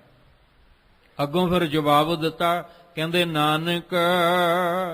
ਨਾਨਕ ਜੀ ਨੂੰ ਆਵਾਜ਼ ਦਿੱਤੀ, ਕਿਉਂਕਿ ਗੁਰੂ ਨਾਨਕ ਸਾਹਿਬ ਨੇ ਸਵਾਲ ਕੀਤਾ ਸੀ। ਕਹਿੰਦੇ ਪੱਬਰ ਦੱਸ ਮੈਨੂੰ ਤੇਰੇ ਨਾਲ ਕੀ ਹੋਇਆ? ਤੂੰ ਹੁਣੇ ਤਾਂ ਹਰਿਆ ਭਰਿਆ ਖਿੜਿਆ ਹੋਇਆ ਸੀ, ਖੁਸ਼ੀਆਂ ਦੇ ਰਿਹਾ ਸੀ, ਅਸੀਂ ਵਾਪਸ ਆਏ ਹਾਂ ਤੇ ਸਭ ਕੁਝ ਹੀ ਤਹਿਸ ਨਹਿਸ ਹੋ ਗਿਆ, ਸਭ ਕੁਝ ਹੀ ਜਿਹੜਾ ਸੀ ਉਹ ਉਜੜ ਗਿਆ। ਕੀ ਹੋ ਗਿਆ? ਕਹਿੰਦੇ ਨਾਨਕ ਜੀ ਮੈਂ ਤਨ ਭੰਗ, ਮੇਰਾ ਅੰਦਰ ਸਭ ਕੁਝ ਭੰਗ, ਨਾਸ਼ ਹੋ ਗਿਆ, ਖਤਮ ਹੋ ਗਿਆ ਮੇਰਾ ਉਹ ਖੁਸ਼ੀਆਂ, ਖੇੜਾ, ਹਰਿਆਵਲੀ, ਹੱਸਣਾ ਖੇਡਣਾ, ਉਹ ਮਿਲਵਰਤਨ, ਉਹ ਪਿਆਰ, ਉਹ ਆਪਸ ਦੇ ਵਿੱਚ ਮਿਲ ਵਰਤ ਕੇ ਇੱਕ ਦੂਜੇ ਦੇ ਦੁੱਖ ਸੁੱਖ ਨੂੰ ਸਮਝਣਾ, ਉਹ ਸਭ ਕੁਝ ਜਿਹੜਾ ਸੀ ਖਤਮ ਹੋ ਗਿਆ। ਉਹ ਰੌਣਕਾਂ, ਉਹ ਖੁਸ਼ੀਆਂ ਜਿਹੜੀਆਂ ਘਰ ਵਿੱਚ ਲੱਗਦੀਆਂ ਸਨ, ਉਹ ਸਭ ਕੁਝ ਜਿਹੜਾ ਉਹ ਮੇਰੇ ਅੰਦਰੋਂ ਸਭ ਕੁਝ ਭੰਗ ਦਾ ਇੱਥੇ ਅਰਥ ਹੈ ਨਾਸ਼ ਹੋ ਜਾਣਾ, ਖਤਮ ਹੋ ਜਾਣਾ। ਕਹਿੰਦੇ ਉਹ ਸਾਰਾ ਦਾ ਸਾਰਾ ਕੁਝ ਜਿਹੜਾ ਮੇਰੇ ਅੰਦਰੋਂ ਖਤਮ ਹੋ ਗਿਆ। ਜਾਣਾ ਪਾਣੀ ਨਾ ਲਹਾ, ਜੈ ਸੇਤੀ ਮੇਰਾ ਸੰਗ। ਕਹਿੰਦੇ ਕੀ ਕਾਰਨ ਹੈ? ਇਹ ਸਭ ਕੁਝ ਤਹਿਸ ਨਹਿਸ ਕਿਉਂ ਹੋ ਗਿਆ? ਹਰਿਆਵਲੀ ਵੀ ਖਤਮ ਹੋ ਗਈ, ਔਰ ਇਹ ਜਿਹੜੇ ਖਿੜੇ ਹੋਏ ਫੁੱਲ ਸੀ ਇਹ ਵੀ ਮੁਰਝਾ ਕੇ ਖਤਮ ਹੋ ਗਏ। ਜਿੱਥੇ ਹਰਿਆਵਲੀ ਸੀ ਉੱਥੇ ਹੁਣ ਕਾਲਖ ਹੀ ਕਾਲਖ ਨਜ਼ਰ ਆਉਂਦੀ ਪਈ ਹੈ, ਕਾਈ ਜੰਮੀ ਨਜ਼ਰ ਆ ਰਹੀ ਹੈ। ਕਾਰਨ ਕੀ ਹੈ? ਕਹਿੰਦੇ ਕਾਰਨ ਇੱਕੋ ਹੀ ਹੈ ਕਿ ਜਿਹੜਾ ਪਾਣੀ ਮੇਰੀਆਂ ਜੜ੍ਹਾਂ ਵਿੱਚ ਪੈਂਦਾ ਸੀ ਨਾ ਆ ਕੇ, ਉਹ ਪਾਣੀ ਪੈਣਾ ਬੰਦ ਹੋ ਗਿਆ। ਉਹ ਪਾਣੀ ਨਹੀਂ ਪੈਂਦਾ। ਹੁਣ ਬੂਟੇ ਲੱਗੇ ਨੇ, ਹਰਿਆਵਲੀ ਹੈ, ਇਹਨੂੰ ਰੋਜ਼ ਪਾਣੀ ਪਏਗਾ ਤੇ ਹਰੇ ਭਰੇ ਰਹਿਣਗੇ, ਫੁੱਲ ਖਿੜੇ ਰਹਿਣਗੇ। ਤੁਸੀਂ ਪਾਣੀ ਪਾਉਣਾ ਬੰਦ ਕਰ ਦਿਓ, ਇਹੀ ਮੁਰਝਾ ਜਾਣਗੇ। ਇਹੀ ਜਿਹੜੇ ਆ ਹਰਿਆਵਲੀ ਪੀਲੇ ਰੰਗ ਵਿੱਚ ਬਦਲ ਜਾਏਗੀ, ਸੁੱਕ ਜਾਏਗੀ। ਅਸੀਂ ਵੀ ਤੇ ਅੰਦਰੋਂ ਸੁੱਕੇ ਹੀ ਪਏ ਆ। ਅੰਦਰੋਂ ਸਾਡੇ ਵੀ ਤਾਂ ਜਿਹੜਾ ਉਹ ਹਰਿਆਵਲੀ ਖਤਮ ਹੋਈ ਪਈ ਹੈ, ਕਿਉਂਕਿ ਪਰਮੇਸ਼ਵਰ ਦੇ ਨਾਮ ਦਾ ਸਿਮਰਨ, ਉਹਦੇ ਨਾਮ ਦੀ ਬੰਦਗੀ ਦਾ ਜਲ ਪੈ ਹੀ ਨਹੀਂ ਰਿਹਾ ਸਾਡੇ ਮਨ ਵਿੱਚ। ਇਹੀ ਅਰਦਾਸ ਅਸੀਂ ਮਾਲਕ ਦੇ ਚਰਨਾਂ ਵਿੱਚ ਕਰਨ ਵਾਸਤੇ ਆਏ ਸਾਂ ਕਿ ਮਾਲਕ ਜੀ ਸਾਡੇ ਅੰਦਰ ਦੀ ਖੇਤੀ ਨਾਮ ਸਿਮਰਨ ਤੋਂ ਬਿਨਾਂ, ਬੰਦਗੀ ਤੋਂ ਬਿਨਾਂ ਸੁੱਕ ਗਈ ਹੈ, ਤੇ ਜਿਹੜੀ ਖੇਤੀ ਸੁੱਕ ਜਾਏ ਉਹਦਾ ਦਮੜਾ ਵੀ ਕੋਈ ਦੇਣ ਨੂੰ ਤਿਆਰ ਨਹੀਂ ਹੁੰਦਾ। ਸਾਡਾ ਵੀ ਮਹਾਰਾਜ ਜੀ ਮਨੁੱਖਾ ਜਨਮ ਦਾ ਕੋਈ ਮੁੱਲ ਨਹੀਂ ਹੈ। ਹੀਰੇ ਜੈਸਾ ਜਨਮ ਹੈ, ਕੌਡੀ ਬਦਲੇ ਜਾ ਰਿਹਾ ਹੈ, ਕਿਉਂਕਿ ਅੰਦਰ ਨਾਮ ਦਾ ਜਲ, ਬੰਦਗੀ, ਨਾਮ ਸਿਮਰਨ ਅੰਦਰ ਹੋ ਹੀ ਨਹੀਂ ਰਿਹਾ। ਇਸ ਲਈ ਕਹਿਣ ਲੱਗੇ, ਕਹਿੰਦੇ ਨੇ ਜਾਣਾ, ਮੈਂ ਇਹ ਗੱਲ ਜਾਣ ਲਈ ਹੈ। ਪਾਣੀ ਨਾ ਲਹਾਂ, ਮੈਂ ਪਾਣੀ ਨਹੀਂ ਉਹ ਪ੍ਰਾਪਤ ਕਰ ਪਾ ਰਿਹਾ ਜਿਹਨੇ ਮੈਨੂੰ ਹਰਿਆਵਲ ਵਿੱਚ ਰੱਖਿਆ, ਮੇਰੇ ਫੁੱਲਾਂ ਨੂੰ ਖੇੜੇ ਵਿੱਚ ਰੱਖਿਆ। ਮੈਂ ਸੁਗੰਧੀ ਨਾਲ ਭਰਿਆ ਹੋਇਆ ਸਾਂ, ਉਹ ਮੈਂ ਇੱਕੋ ਹੀ ਮੇਰੇ ਵਿੱਚ ਦੋਸ਼ ਹੈ ਕਿ ਮੇਰੇ ਅੰਦਰ ਉਹ ਪਾਣੀ ਨਹੀਂ ਆ ਰਿਹਾ, ਜਿਹਦੇ ਕਰਕੇ ਸਾਰਾ ਕੁਝ ਚੰਗਾ ਸੀ, ਸੋਹਣਾ ਸੀ, ਹਰਿਆ ਭਰਿਆ ਸੀ। ਅਸੀਂ ਵੀ ਅੰਦਰ ਝਾਤ ਮਾਰੀਏ। ਮਹਾਰਾਜ ਜੀ ਕਹਿੰਦੇ ਤੇਰੇ ਅੰਦਰ ਵੀ ਇੱਕੋ ਹੀ ਕਾਰਨ ਹੈ, ਤੂੰ ਬੰਦਗੀ ਕਰਨਾ ਛੱਡ ਦਿੱਤੀ ਹੈ। ਤੂੰ ਅੰਮ੍ਰਿਤ ਵੇਲੇ ਨੂੰ ਸੰਭਾਲਣਾ ਛੱਡ ਦਿੱਤਾ, ਨਿਤਨੇਮ ਕਰਨਾ ਛੱਡ ਦਿੱਤਾ, ਸੰਗਤ ਕਰਨੀ ਛੱਡ ਦਿੱਤੀ, ਤੂੰ ਸੇਵਾ ਸਿਮਰਨ ਵਿੱਚ ਜੁੜਨਾ ਛੱਡ ਦਿੱਤਾ ਹੈ। ਇਹ ਦੁਨੀਆ ਦੇ ਰੰਗਾਂ ਵਿੱਚ ਇੰਨਾ ਰੰਗਿਆ ਹੋਇਆ ਹੈ। ਤੇਰਾ ਵੀ ਇਹੀ ਕਾਰਨ ਹੈ। ਜੀਓ ਤਪਤ ਹੈ ਬਾਰੋ ਬਾਰ, ਤਪ ਤਪ ਖਪੈ ਬਹੁਤ ਬੇਕਾਰ। ਜੈ ਤਨ ਬਾਣੀ ਵਿਸਰ ਜਾਏ, ਜਿਉ ਪੱਕਾ ਰੋਗੀ ਵਿਲ ਲਾਏ। ਕਹਿੰਦੇ ਜੈ ਤਨ ਬਾਣੀ ਵਿਸਰ ਜਾਏ। ਤਨ ਦਾ ਅਰਥ ਤਨ ਦੇ ਵਿੱਚ, ਮਨ ਕਰਕੇ, ਸੁਰਤ ਕਰਕੇ। ਤੇਰੇ ਅੰਦਰ ਪਰਮੇਸ਼ਵਰ ਦਾ ਨਾਮ ਜਿਹੜਾ ਸੀ ਉਹ ਵਿਸਰ ਗਿਆ। ਤੈਨੂੰ ਅੰਦਰੋਂ ਪਰਮਾਤਮਾ ਦਾ ਨਾਮ ਭੁੱਲ ਗਿਆ, ਬੰਦਗੀ ਕਰਨੀ ਤੂੰ ਛੱਡ ਦਿੱਤੀ ਹੈ। ਹੁਣ ਤਾਂ ਸਿਰਫ ਜਿਹੜਾ ਉਹ ਗੁਰੂ ਸਾਹਿਬ ਨਾਲ ਤੇਰਾ ਇੱਕ ਮਤਲਬੀ ਪਿਆਰ ਹੈ ਕਿ ਹਾਂ ਗੁਰੂ ਸਾਹਿਬ ਜਿੱਦਣ ਤੁਹਾਡੇ ਨਾਲ ਕੋਈ ਮਤਲਬ ਹੋਏਗਾ, ਮੈਂ ਉਸ ਦਿਨ ਜਿਹੜੀ ਆ ਉਹ ਬੇਨਤੀ, ਅਰਦਾਸ ਤੇ ਜਾਂ ਪਾਠ ਤੇ ਜਾਂ ਮੈਂ ਸਿਮਰਨ ਕਰਨਾ ਹੈ, ਨਹੀਂ ਤੇ ਨਹੀਂ।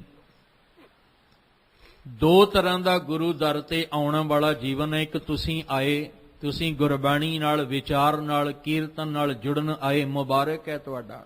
ਤੁਹਾਨੂੰ ਪਤਾ ਹੈ ਕਿ ਗੁਰਦੁਆਰੇ ਅਸੀਂ ਕਿਉਂ ਆਉਣਾ ਹੈ।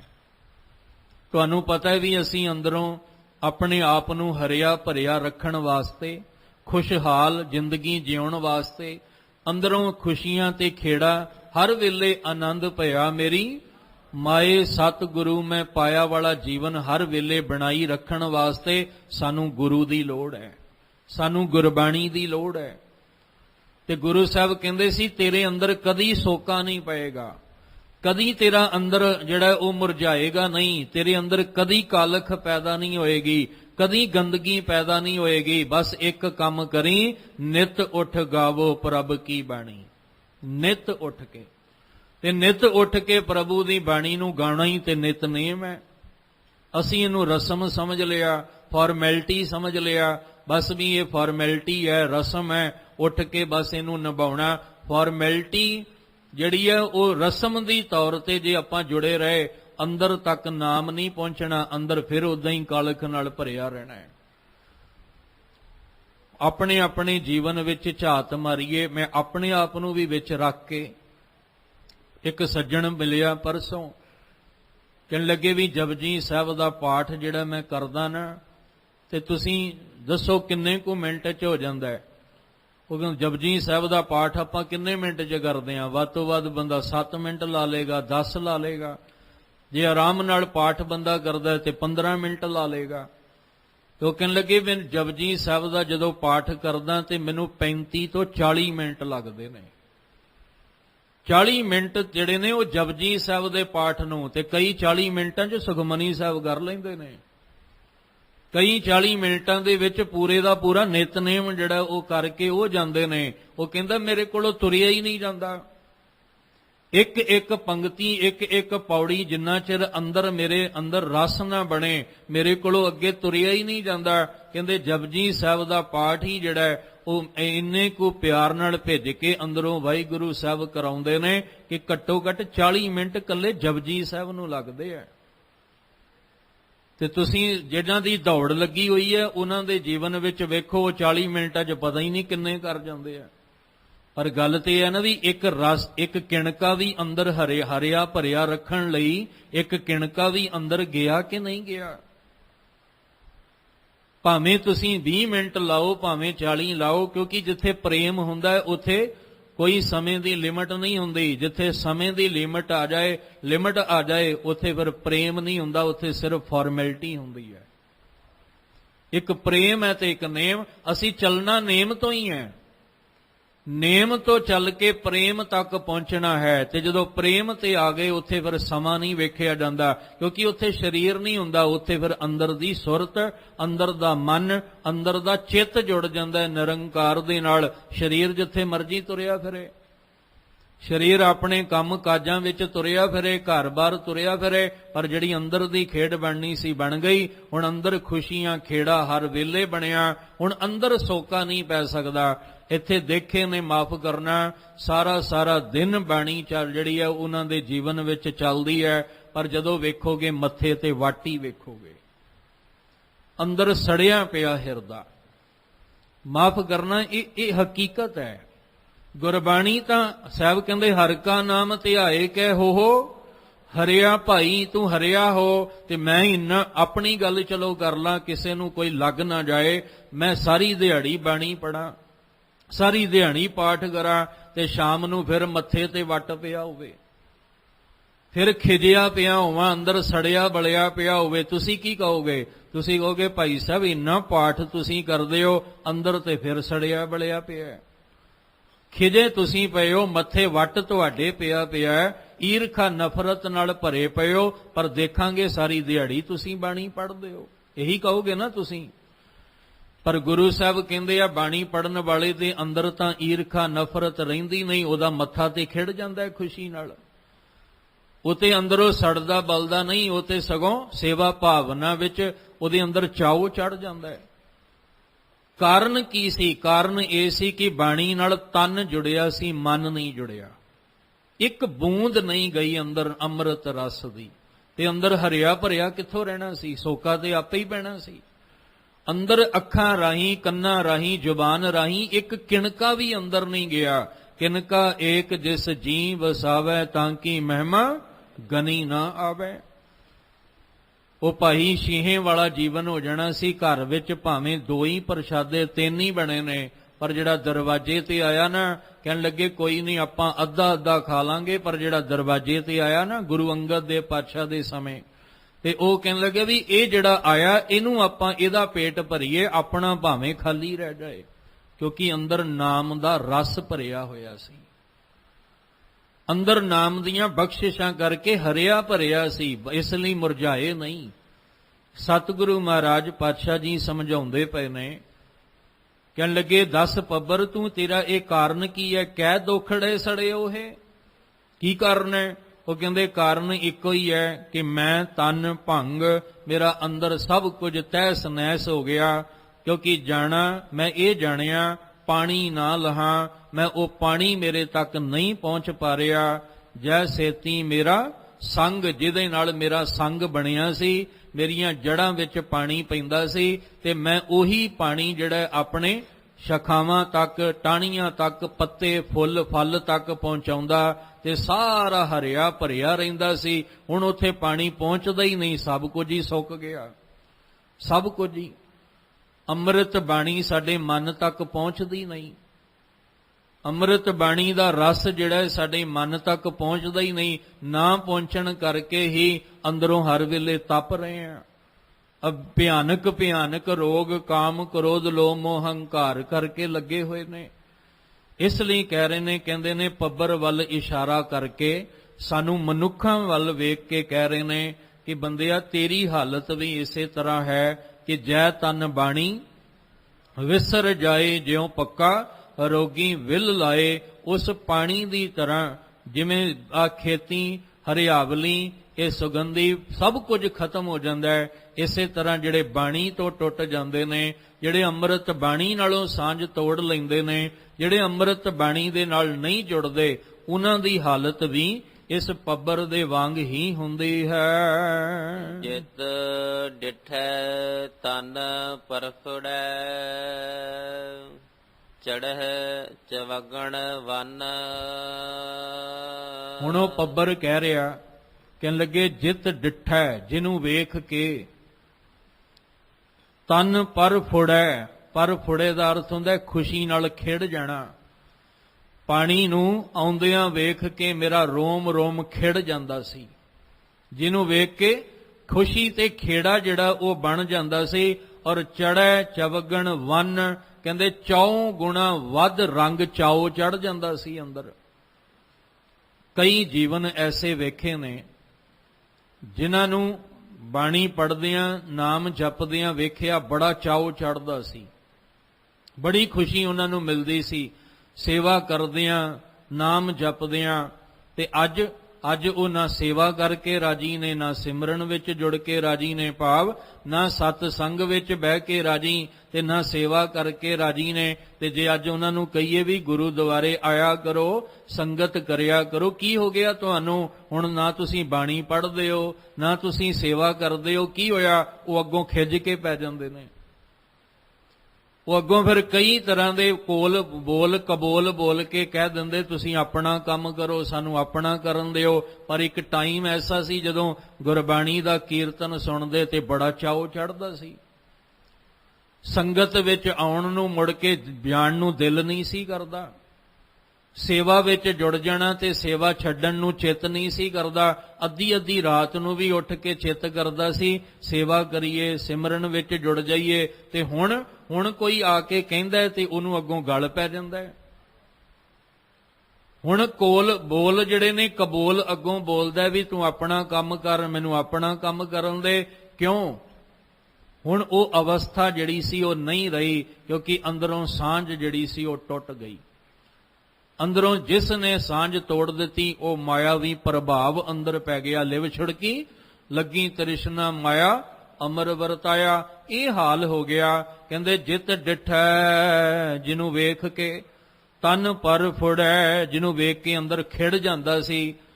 ਤੇ ਹੁਣ ਕਹਿੰਦੇ ਚੜ੍ਹੈ ਚਵਗਣ ਵਨ, ਤੇ ਜਿਹਨੂੰ ਦੇਖ ਕੇ ਖੁਸ਼ੀ ਵੀ ਹੁੰਦੀ ਸੀ ਔਰ ਰੰਗ ਵੀ 4 ਗੁਣਾ ਵੱਧ ਗੂੜਾ ਹੋ ਜਾਂਦਾ ਸੀ। ਪਰ ਹੁਣ ਜਦੋਂ ਦੀ ਉਹਦੇ ਨਾਲੋਂ ਸਾਂਝ ਟੁੱਟ ਗਈ ਹੈ, ਜਦੋਂ ਦੀ ਕਹਿਣ ਲੱਗੇ ਉਹਦੇ ਨਾਲੋਂ ਸਾਂਝ ਟੁੱਟ ਕੇ ਦੂਰੀ ਪੈ ਗਈ ਹੈ, ਹੁਣ ਮੇਰੀ ਹਾਲਤ ਇਹ ਹੋ ਗਈ ਕਿ ਮੈਂ ਸੜ ਬਲ ਗਿਆ, ਮੇਰੀ ਹਰਿਆਵਲੀ ਕਾਲਖ ਵਿੱਚ ਬਦਲ ਗਈ ਹੈ। ਜਿਹੜਾ ਬਚਪਨ ਵਿੱਚ ਖੁਸ਼ੀ ਖੇੜਾ, ਕਿਉਂਕਿ ਦਿਮਾਗ ਬਿਲਕੁਲ ਵਾਸ਼ ਹੁੰਦਾ ਸੀ। ਜਦੋਂ ਕੋਈ ਹੁਣ ਝੂਠ ਬੋਲਣਾ ਬੱਚੇ ਨੂੰ ਕੌਣ ਸਿਖਾਉਂਦਾ? ਆਪਾਂ ਹੀ ਸਿਖਾਉਂਦੇ ਆ, ਕੋਈ ਜੰਮਦਿਆਂ ਥੋੜੀ ਸਿੱਖ ਕੇ ਆਇਆ। ਬੱਚੇ ਨੂੰ ਸਿਖਾਉਂਦਾ ਕੌਣ ਹੈ ਵੀ ਇਹ ਖੱਤਰੀ ਹੈ, ਇਹ ਬ੍ਰਾਹਮਣ ਹੈ, ਇਹ ਸ਼ੂਦਰ ਹੈ, ਇਹ ਵੈਸ਼ ਹੈ, ਇਹ ਗਰੀਬ ਹੈ, ਇਹ ਅਮੀਰ ਹੈ? ਬੱਚੇ ਨੂੰ ਕੀ ਪਤਾ? ਕਿਸੇ ਛੋਟੇ ਬੱਚੇ ਨੂੰ ਕਹੋ ਵੀ ਬੱਚਾ ਇਹ ਬੰਦਾ ਬਹੁਤ ਅਮੀਰ ਹੈ, ਤੇ ਉਹ ਕਹੇਗਾ ਵੀ ਫਰਕ ਕੀ ਹੈ? ਦੋਵਾਂ ਦੀਆਂ ਦੋਵੇਂ ਅੱਖਾਂ ਨੇ, ਇਹ ਦੋਵੇਂ ਹੱਥ ਨੇ, ਦੋਵਾਂ ਦਾ ਚਿਹਰਾ ਇੱਕੋ ਜਿਹਾ, ਤੇ ਇਹ ਅਮੀਰ ਤੇ ਗਰੀਬ ਕਿਵੇਂ ਹੋਇਆ? ਫਿਰ ਉਹਨੂੰ ਅਸੀਂ ਖੁਲਾਸਾ ਕਰਕੇ ਦੱਸਦੇ ਹਾਂ, ਪਰ ਉਹਦੇ ਦਿਮਾਗ ਵਿੱਚ ਗਰੀਬੀ ਤੇ ਅਮੀਰੀ ਦਾ ਖਿਆਲ ਲਿਆਂਦਾ ਕਿਹਨੇ? ਬੱਚੇ ਦੇ ਦਿਮਾਗ ਦੇ ਵਿੱਚ ਖੱਤਰੀ ਬ੍ਰਾਹਮਣ ਸ਼ੂਦਰ ਵੈਸ਼ ਦਾ ਖਿਆਲ ਕਿਹਨੇ ਲਿਆਂਦਾ? ਕਿਉਂਕਿ ਜੰਮਦੇ ਬੱਚੇ ਨੂੰ ਤੇ ਪਤਾ ਹੀ ਨਹੀਂ ਖੱਤਰੀ ਕੀ ਹੁੰਦਾ ਹੈ। ਜੰਮਦੇ ਬੱਚੇ ਨੂੰ ਤੇ ਪਤਾ ਹੀ ਨਹੀਂ ਹਿੰਦੂ ਮੁਸਲਮਾਨ ਸਿੱਖ ਈਸਾਈ ਕੀ ਹੁੰਦਾ ਹੈ। ਜਿਵੇਂ ਜਿਵੇਂ ਸਮਾਜ ਵਿੱਚ ਵੱਡਾ ਹੋਇਆ ਪਤਾ ਲੱਗਦਾ ਵੀ ਕਿੰਨੀ ਨਫ਼ਰਤ ਭਰੀ ਪਈ ਹੈ ਇਹਨਾਂ ਵਿੱਚ। ਧਰਮੀ ਲੋਕ ਆਪਸ ਵਿੱਚ ਹੀ ਲੜ ਰਹੇ ਨੇ, ਉਲਝ ਰਹੇ ਨੇ, ਧਰਮ ਦੇ ਨਾਂ ਤੇ ਹੀ ਕਤਲੇਆਮ ਹੋ ਰਿਹਾ ਹੈ। ਉਹ ਜਿਵੇਂ ਜਿਵੇਂ ਵੱਡਾ ਹੋਇਆ ਉਹਦੇ ਦਿਮਾਗ ਵਿੱਚ ਵੀ ਗੰਦਗੀ ਬੈਠ ਗਈ। ਉਹ ਕਹਿਣ ਲੱਗਾ ਵੀ ਮੈਂ ਵੀ ਇਸ ਧਰਮ ਦਾ, ਇਸ ਜਾਤ ਦਾ, ਉਹ ਵੀ ਅੱਗੋਂ ਨਫ਼ਰਤ ਕਰਨ ਲੱਗ ਪਿਆ। ਪਰ ਜੰਮਦੇ ਬੱਚੇ ਨੂੰ ਤੇ ਕੁਝ ਨਹੀਂ ਸੀ ਨਾ ਪਤਾ, ਕਿਉਂਕਿ ਅੰਦਰ ਜੁੜਿਆ ਹੋਇਆ ਸੀ। ਪਰ ਜਿਵੇਂ ਜਿਵੇਂ ਅਸੀਂ ਸਮਾਜ ਵਿੱਚ ਉਹਨੂੰ ਦੱਸਿਆ ਕਿ ਇਹਨਾਂ ਨਾਲ ਜ਼ਿਆਦਾ ਮਿਲਵਰਤਨ ਨਹੀਂ ਕਰਨਾ। ਇਹ ਭਾਵੇਂ ਸਕਾ ਭਰਾ ਹੀ ਸੀ, ਰਿਸ਼ਤੇਦਾਰ ਸਨ, ਪਰ ਬੱਚਿਆਂ ਨੂੰ ਪਤਾ ਕੀ ਕਿਹਾ, ਇਹਨਾਂ ਦੇ ਘਰ ਨਹੀਂ ਜਾਣਾ ਤੂੰ, ਇਹਨਾਂ ਨਾਲ ਉੱਠਣਾ ਬੈਠਣਾ ਨਹੀਂ। ਕਿਉਂ? ਕਿਉਂਕਿ ਇਹ ਗਰੀਬ ਨੇ। ਤੇ ਬੱਚੇ ਦੇ ਦਿਮਾਗ ਵਿੱਚ ਉਹੀ ਗੱਲ ਬੈਠ ਗਈ। ਸਾਰੀ ਉਮਰ ਫਿਰ ਉਹ ਆਪਣੇ ਰਿਸ਼ਤੇਦਾਰਾਂ ਦੇ ਜਾਂਦਾ ਹੀ ਨਹੀਂ, ਕਿਉਂਕਿ ਉਹਦੇ ਦਿਮਾਗ ਵਿੱਚ ਕਲਖ ਭਰ ਦਿੱਤੀ, ਗੰਦਗੀ ਭਰ ਦਿੱਤੀ ਅਸੀਂ। ਤੇ ਜਿਵੇਂ ਜਿਵੇਂ ਉਹ ਵੱਡਾ ਹੋਇਆ, ਅੱਗੋਂ ਉਹਦੇ ਜਿਹੜੇ ਬੱਚੇ ਹੋਏ ਉਹਨਾਂ ਦੇ ਵਿੱਚ ਵੀ ਗੰਦਗੀ ਭਰ ਦਿੱਤੀ, ਕਾਲਖ ਭਰ ਦਿੱਤੀ। ਤੇ ਜੇ ਅੰਦਰ ਸੁਗੰਧੀ ਹੁੰਦੀ, ਅਸੀਂ ਆਪਣੇ ਬੱਚਿਆਂ ਅੰਦਰ ਵੀ ਸੁਗੰਧੀ ਭਰਦੇ, ਅੱਗੋਂ ਉਹਨਾਂ ਨੇ ਵੀ ਸੁਗੰਧੀ ਅੱਗੋਂ ਭਰਨੀ ਸੀ। ਪਰ ਜਿਨ੍ਹਾਂ ਅੰਦਰ ਗੰਦਗੀ, ਨਫ਼ਰਤ ਦੀ ਕਾਲਖ ਭਰੀ ਪਈ ਹੈ, ਸੋਕਾ ਪਿਆ, ਉਹ ਦੂਜਿਆਂ ਨੂੰ ਹਰਿਆਵਲੀ ਕਿੱਥੋਂ ਦੇਣਗੇ? ਇਸ ਲਈ ਸਤਿਗੁਰੂ ਮਹਾਰਾਜ ਕਹਿੰਦੇ, ਬੰਦਿਆ ਤੇਰੀ ਵੀ ਇਹੀ ਹਾਲਤ ਹੈ। ਪਰਮੇਸ਼ਵਰ ਨਾਲੋਂ ਸਾਂਝ ਤੋੜ ਕੇ ਤੂੰ ਵੀ ਜਿਹੜਾ ਉਹ ਅੰਦਰੋਂ ਸੋਕਾ ਤੇਰੇ ਜੀਵਨ ਵਿੱਚ ਪਿਆ ਹੋਇਆ, ਅੰਦਰੋਂ ਮੁਰਝਾਇਆ ਪਿਆ ਹੈ, ਤੂੰ ਆ ਧਨ ਪਦਾਰਥਾਂ ਨੇ ਤੈਨੂੰ ਖੁਸ਼ੀਆਂ ਨਹੀਂ ਦੇਣੀਆਂ, ਧਨ ਪਦਾਰਥਾਂ ਨੇ ਤੈਨੂੰ ਸੁੱਖ ਨਹੀਂ ਦੇਣਾ। ਸੁੱਖ ਅੰਦਰੋਂ ਮਿਲਦਾ ਹੈ, ਖੁਸ਼ੀਆਂ ਅੰਦਰੋਂ ਮਿਲਦੀਆਂ। ਆ ਜਿਹੜੀਆਂ ਬਾਹਰ ਦਾ ਸੁੱਖ ਹੈ, ਇਹ ਤੇ ਕੁਝ ਪਲਾਂ ਦਾ ਹੈ, ਇਹ ਤੇ ਕੁਝ ਪਲਾਂ ਦਾ ਸੁੱਖ ਤੁਹਾਡਾ ਫਿਰ ਦੁੱਖ ਵਿੱਚ ਬਦਲ ਜਾਂਦਾ ਹੈ। ਤਾਂ ਹੀ ਤੇ ਕਿਹਾ ਸੀ, ਜੋ ਸੁਖ ਕੋ ਚਾਹੈ ਸਦਾ ਸ਼ਰਨ ਰਾਮ ਕੀ ਲੈ। ਜੇ ਸਦਾ ਲਈ ਸੁੱਖ ਲੈਣਾ ਚਾਹੁੰਦੇ ਹੋ ਨਾ, ਤੇ ਫਿਰ ਤੁਸੀਂ ਰਾਮ ਰਮੇ ਹੋਏ ਪਰਮੇਸ਼ਵਰ ਦੇ ਨਾਮ ਦੇ ਰੰਗ ਵਿੱਚ ਆ ਕੇ ਰੰਗੋ। ਅਸੀਂ ਗੁਰਦੁਆਰੇ ਕਿਉਂ ਆਉਣਾ ਹੈ? ਇਸੇ ਲਈ ਕਿ ਅਸੀਂ ਅੰਦਰੋਂ ਮੁਰਝਾਏ ਹੋਏ ਆ, ਅੰਦਰ ਸੋਕਾ ਪਿਆ ਹੋਇਆ ਹੈ, ਅੰਦਰ ਕਾਲਖ ਜਿਹੜੀ ਹੈ ਉਹ ਭਰ ਚੁੱਕੀ ਹੈ, ਹਰਿਆਵਲੀ ਖਤਮ ਹੋ ਗਈ। ਅੰਦਰ ਜਿਹੜੀ ਹੈ ਉਹ ਸਾਡੇ ਹਰਿਆਵਲੀ ਚਾਹੀਦੀ ਹੈ। ਅਸੀਂ ਗੁਰਬਾਣੀ ਨਾਲ ਜੁੜ ਕੇ ਆਪਣੇ ਅੰਦਰ ਨੂੰ ਹਰਿਆ ਭਰਿਆ ਕਰਨਾ, ਤੇ ਬਾਹਰੋਂ ਕੁਦਰਤ ਨੂੰ ਵੀ ਆਪਾਂ ਸਵਾਰ ਕੇ ਰੱਖਣਾ, ਆਪਣੇ ਅੰਦਰ ਨੂੰ ਵੀ ਸਵਾਰਨਾ। ਇਹੀ ਕਾਰਨ ਕਿ ਗੁਰੂ ਘਰ ਦੇ ਵਿੱਚ ਇਹ ਉਦਮ ਉਪਰਾਲੇ ਚੱਲਦੇ ਰਹਿੰਦੇ ਨੇ ਕਿ ਹਰ ਜਗ੍ਹਾ ਤੇ ਆਪਾਂ ਵੇਖ ਰਹੇ ਹਾਂ, ਜਿਸ ਸਥਾਨ ਤੇ ਵੀ ਬੈਠੇ ਹਾਂ, ਕਿ ਬਾਹਰ ਹਰਿਆਵਲੀ ਦਾ ਵੀ ਪ੍ਰਬੰਧ ਇਸੇ ਲਈ ਕੀਤਾ ਗਿਆ ਕਿ ਬਾਹਰੋਂ ਵੀ ਤੁਹਾਨੂੰ ਹਵਾ ਸ਼ੁੱਧ ਮਿਲੇ, ਬਾਹਰੋਂ ਵੀ ਆਵੋ ਤੇ ਤੁਹਾਨੂੰ ਹਰਿਆਵਲੀ ਜਿਹੜੀ ਹੈ ਉਹ ਮਿਲੇਗੀ ਤੇ ਤੁਹਾਨੂੰ ਖੁਸ਼ੀ ਮਿਲੇ। ਤੇ ਜਦੋਂ ਤੁਸੀਂ ਗੁਰੂ ਘਰ ਦੇ ਅੰਦਰ ਆਵੋ ਤੇ ਅੰਦਰੋਂ ਤੁਹਾਨੂੰ ਗੁਰਬਾਣੀ ਵਿੱਚੋਂ ਹਰਿਆਵਲੀ ਮਿਲੇ, ਤੁਹਾਨੂੰ ਗੁਰਬਾਣੀ ਵਿੱਚੋਂ ਦੀ ਉਹ ਖੁਸ਼ਬੂ ਸੁਗੰਧੀ ਮਿਲੇ। ਪਰ ਜਿਹਨੂੰ ਪਤਾ ਹੀ ਨਹੀਂ ਸੀ, ਉਹ ਤਾਂ ਬਾਹਰ ਦੇ ਬੂਟੇ ਵੀ ਪੁੱਟ ਕੇ ਚਲਾ ਗਿਆ। ਜਿਹਨੂੰ ਪਤਾ ਹੀ ਨਹੀਂ ਸੀ, ਉਹ ਤੇ ਬਾਹਰ ਦੇ ਫੁੱਲ ਵੀ ਤੋੜ ਕੇ ਚਲਾ ਗਿਆ। ਤੇ ਅੰਦਰ ਆਇਆ, ਆ ਕੇ ਨਾ ਗੁਰਬਾਣੀ ਸੁਣੀ, ਨਾ ਕੀਰਤਨ ਸੁਣਿਆ, ਨਾ ਪਾਠ ਸੁਣਿਆ, ਬਸ ਆਇਆ ਤੇ ਗੇੜਾ ਦੇ ਕੇ ਚਲਾ ਗਿਆ। ਨਾ ਅੰਦਰੋਂ ਉਹਨੂੰ ਸ਼ੁੱਧ ਹਵਾ ਮਿਲੀ ਤੇ ਨਾ ਬਾਹਰੋਂ ਮਿਲੀ, ਨਾ ਬਾਹਰ ਦੀ ਹਰਿਆਵਲੀ ਲੈ ਸਕਿਆ ਤੇ ਨਾ ਅੰਦਰ ਦੀ ਹਰਿਆਵਲੀ ਲੈ ਸਕਿਆ। ਅਸੀਂ ਬਾਹਰ ਦੀ ਹਰਿਆਵਲੀ ਨੂੰ ਜਿਹੜਾ ਉਹ ਕਾਇਮ ਰੱਖਣਾ, ਤੇ ਅੰਦਰ ਵੀ ਗੁਰੂ ਘਰ ਵਿੱਚ ਆ ਕੇ ਕਹਿਣਾ, ਨਾਨਕ ਨਾਮ ਮਿਲੇ ਤਾਂ ਜੀਵਾਂ ਤਨ ਮਨ ਥੀਵੇ ਹਰਿਆ। ਅੰਦਰ ਦੀ ਅਰਦਾਸ ਕਰਨੀ ਹੈ ਕਿ ਵਿਣ ਤੁਧ ਹੋਰ ਜੇ ਮੰਗਣਾ, ਸਿਰ ਦੁੱਖਾਂ ਕੈ ਦੁੱਖ, ਦੇ ਨਾਮ ਸੰਤੋਖੀਆ ਉਤਰੈ ਮਨ ਕੀ ਭੁੱਖ। ਸਾਡਾ ਅੰਦਰ ਜਿਹੜਾ ਵਿਕਾਰਾਂ ਨਾਲ ਭਰਿਆ ਹੈ, ਗੰਦਗੀ ਨਾਲ, ਈਰਖਾ ਨਫ਼ਰਤ ਨਾਲ ਭਰਿਆ ਹੈ, ਇਹਨੂੰ ਤਾਂ ਹੀ ਆਪਾਂ ਦੂਰ ਕਰ ਸਕਦੇ ਹਾਂ ਜੇ ਸਾਡੇ ਅੰਦਰ ਬਾਣੀ ਵਸ ਜਾਏ, ਜੇ ਸਾਡੇ ਅੰਦਰ ਪਰਮੇਸ਼ਵਰ ਦਾ ਨਾਮ ਕਿਤੇ ਅੰਦਰ ਵਸ ਜਾਏ। ਇਸ ਲਈ ਬਾਰ-ਬਾਰ ਗੁਰਬਾਣੀ ਵਿੱਚ ਕਿਹਾ ਗਿਆ, ਇਹ ਮਨ ਹਰ ਜੀ ਧਿਆਏ ਤੂੰ, ਇੱਕ ਮਨ ਇੱਕ ਚਿੱਤ ਭਾਏ, ਹਰ ਕੀਆਂ ਸਦਾ ਸਦਾ ਵਡਿਆਈਆਂ, ਦੇ ਨਾ ਪਛਤਾਏ। ਇੱਥੋਂ ਖੁਸ਼ੀ ਲੈ ਕੇ ਜਾਓ, ਸੁਗੰਧੀ ਲੈ ਕੇ ਜਾਓ, ਖੇੜਾ ਲੈ ਕੇ ਪਿਆਰ ਮੁਹੱਬਤ ਵਾਲਾ ਜਾਓ। ਤੇ ਜਦੋਂ ਬਾਹਰ ਜਾਓ ਤੇ ਬਾਹਰ ਇਹੀ ਸੁਗੰਧੀ ਆਪਾਂ ਸਾਰਿਆਂ ਦੇ ਵਿੱਚ ਵੰਡਣੀ ਹੈ। ਇਹ ਪਿਆਰ ਮੁਹੱਬਤ ਵਾਲੀ ਸੁਗੰਧੀ ਵੰਡਾਂਗੇ ਤੇ ਨਫ਼ਰਤ ਈਰਖਾ ਸਾਡੇ ਵਿੱਚੋਂ ਖਤਮ ਹੋ ਜਾਏਗੀ। ਅਰਦਾਸ ਕਰੋ, ਜਿਹਦੇ ਕਰਕੇ ਅੱਜ ਦਾ ਜਿਹੜਾ ਪਾਵਨ ਸ਼ਲੋਕ ਹੈ ਨਾ, ਉਹਦੇ ਵਿੱਚ ਇੱਕੋ ਹੀ ਦੋਸ਼ ਪਾਇਆ ਗਿਆ। ਪੱਬਰ ਕਹਿੰਦਾ ਮੇਰੇ ਵਿੱਚ ਇੱਕੋ ਹੀ ਕਮੀ ਆ ਗਈ, ਕੋਈ ਕਮੀ ਨਹੀਂ ਸੀ ਮੇਰੇ ਵਿੱਚ, ਇੱਕੋ ਹੀ ਕਮੀ ਮੇਰੇ ਵਿੱਚ ਆ ਗਈ ਸੀ। ਕਿਹੜੀ? ਕਹਿੰਦੇ ਜਾਣਾ ਪਾਣੀ ਨਾ ਲਹਾਂ, ਕਿ ਮੇਰੇ ਕੋਲ ਪਾਣੀ ਨਹੀਂ ਸੀ ਮੇਰੇ ਕੋਲ ਪਹੁੰਚਿਆ, ਸਭ ਕੁਝ ਤਹਿਸ ਨਹਿਸ ਹੋ ਗਿਆ। ਜੇ ਸਾਡੇ ਕੋਲ ਆ ਨਾਮ ਬਾਣੀ ਨਹੀਂ ਨਾ ਪਹੁੰਚੀ ਤੇ ਸਾਡਾ ਜੀਵਨ ਵੀ ਇਸੇ ਤਰ੍ਹਾਂ ਜਿਹੜਾ ਤਹਿਸ ਨਹਿਸ ਹੋ ਜਾਏ। ਤੇ ਜਿਹੜਾ ਆਪ ਤਹਿਸ ਨਹਿਸ ਹੋ ਗਿਆ ਉਹ ਦੂਜਿਆਂ ਨੂੰ ਵੀ ਕਰਦਾ ਹੈ। ਇਸ ਲਈ ਅਸੀਂ ਵੀ ਆਪ ਖਿੜੇ ਰਹੀਏ ਤੇ ਦੂਜਿਆਂ ਨੂੰ ਵੀ ਖੁਸ਼ੀ ਖੇੜਾ ਦੇਣ ਲਈ ਉਹ ਨਾਮ ਦੀ ਬਖਸ਼ਿਸ਼ ਮੰਗ ਲਈਏ ਮਾਲਕ ਦੇ ਚਰਨਾਂ 'ਚੋਂ। ਆਪਣਾ ਨਾਮ ਦੇਹੋ ਆਪਣਾ ਨਾਮ ਦੇਹਾ।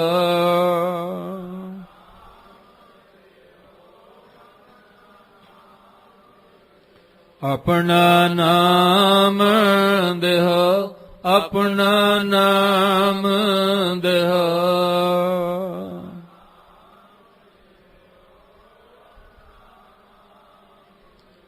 ਵਿਸਰ ਨਾਹੀ ਦਾਤਾਰ, ਵਿਸਰ ਨਾਹੀ ਦਾਤਾਰ।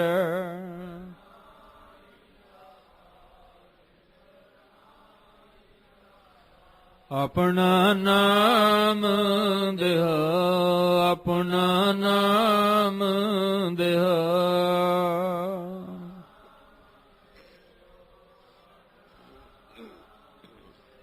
ਗੁਣ ਗਾਵਾਂ ਦਿਨ ਰਾਤ, ਗੁਣ ਗਾਵਾਂ ਦਿਨ ਰਾਤ।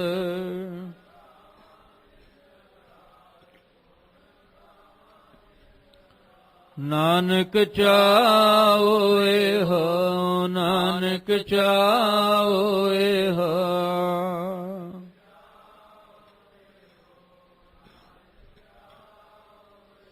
ਆਪਣਾ ਨਾਮ ਦੇਹਾ, ਆਪਣਾ ਨਾਮ ਦੇਹਾ।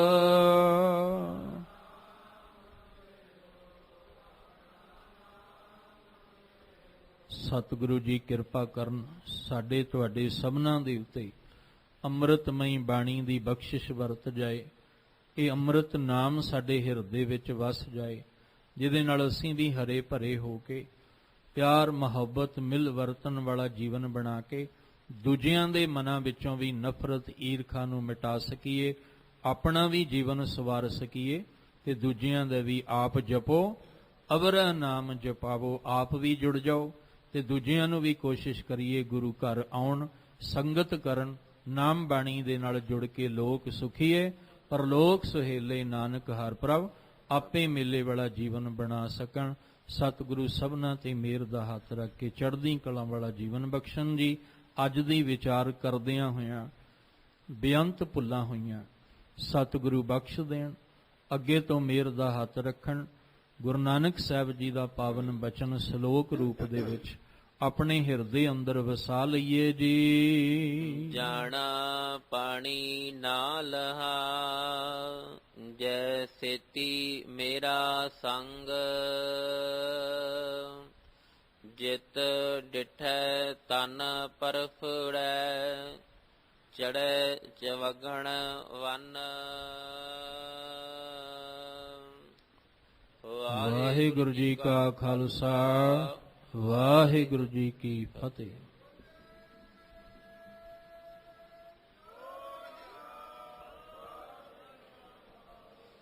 ਰਾਮ ਕਲੀ ਮਹੱਲਾ ਤੀਜਾ। ਆਨੰਦ ਇੱਕ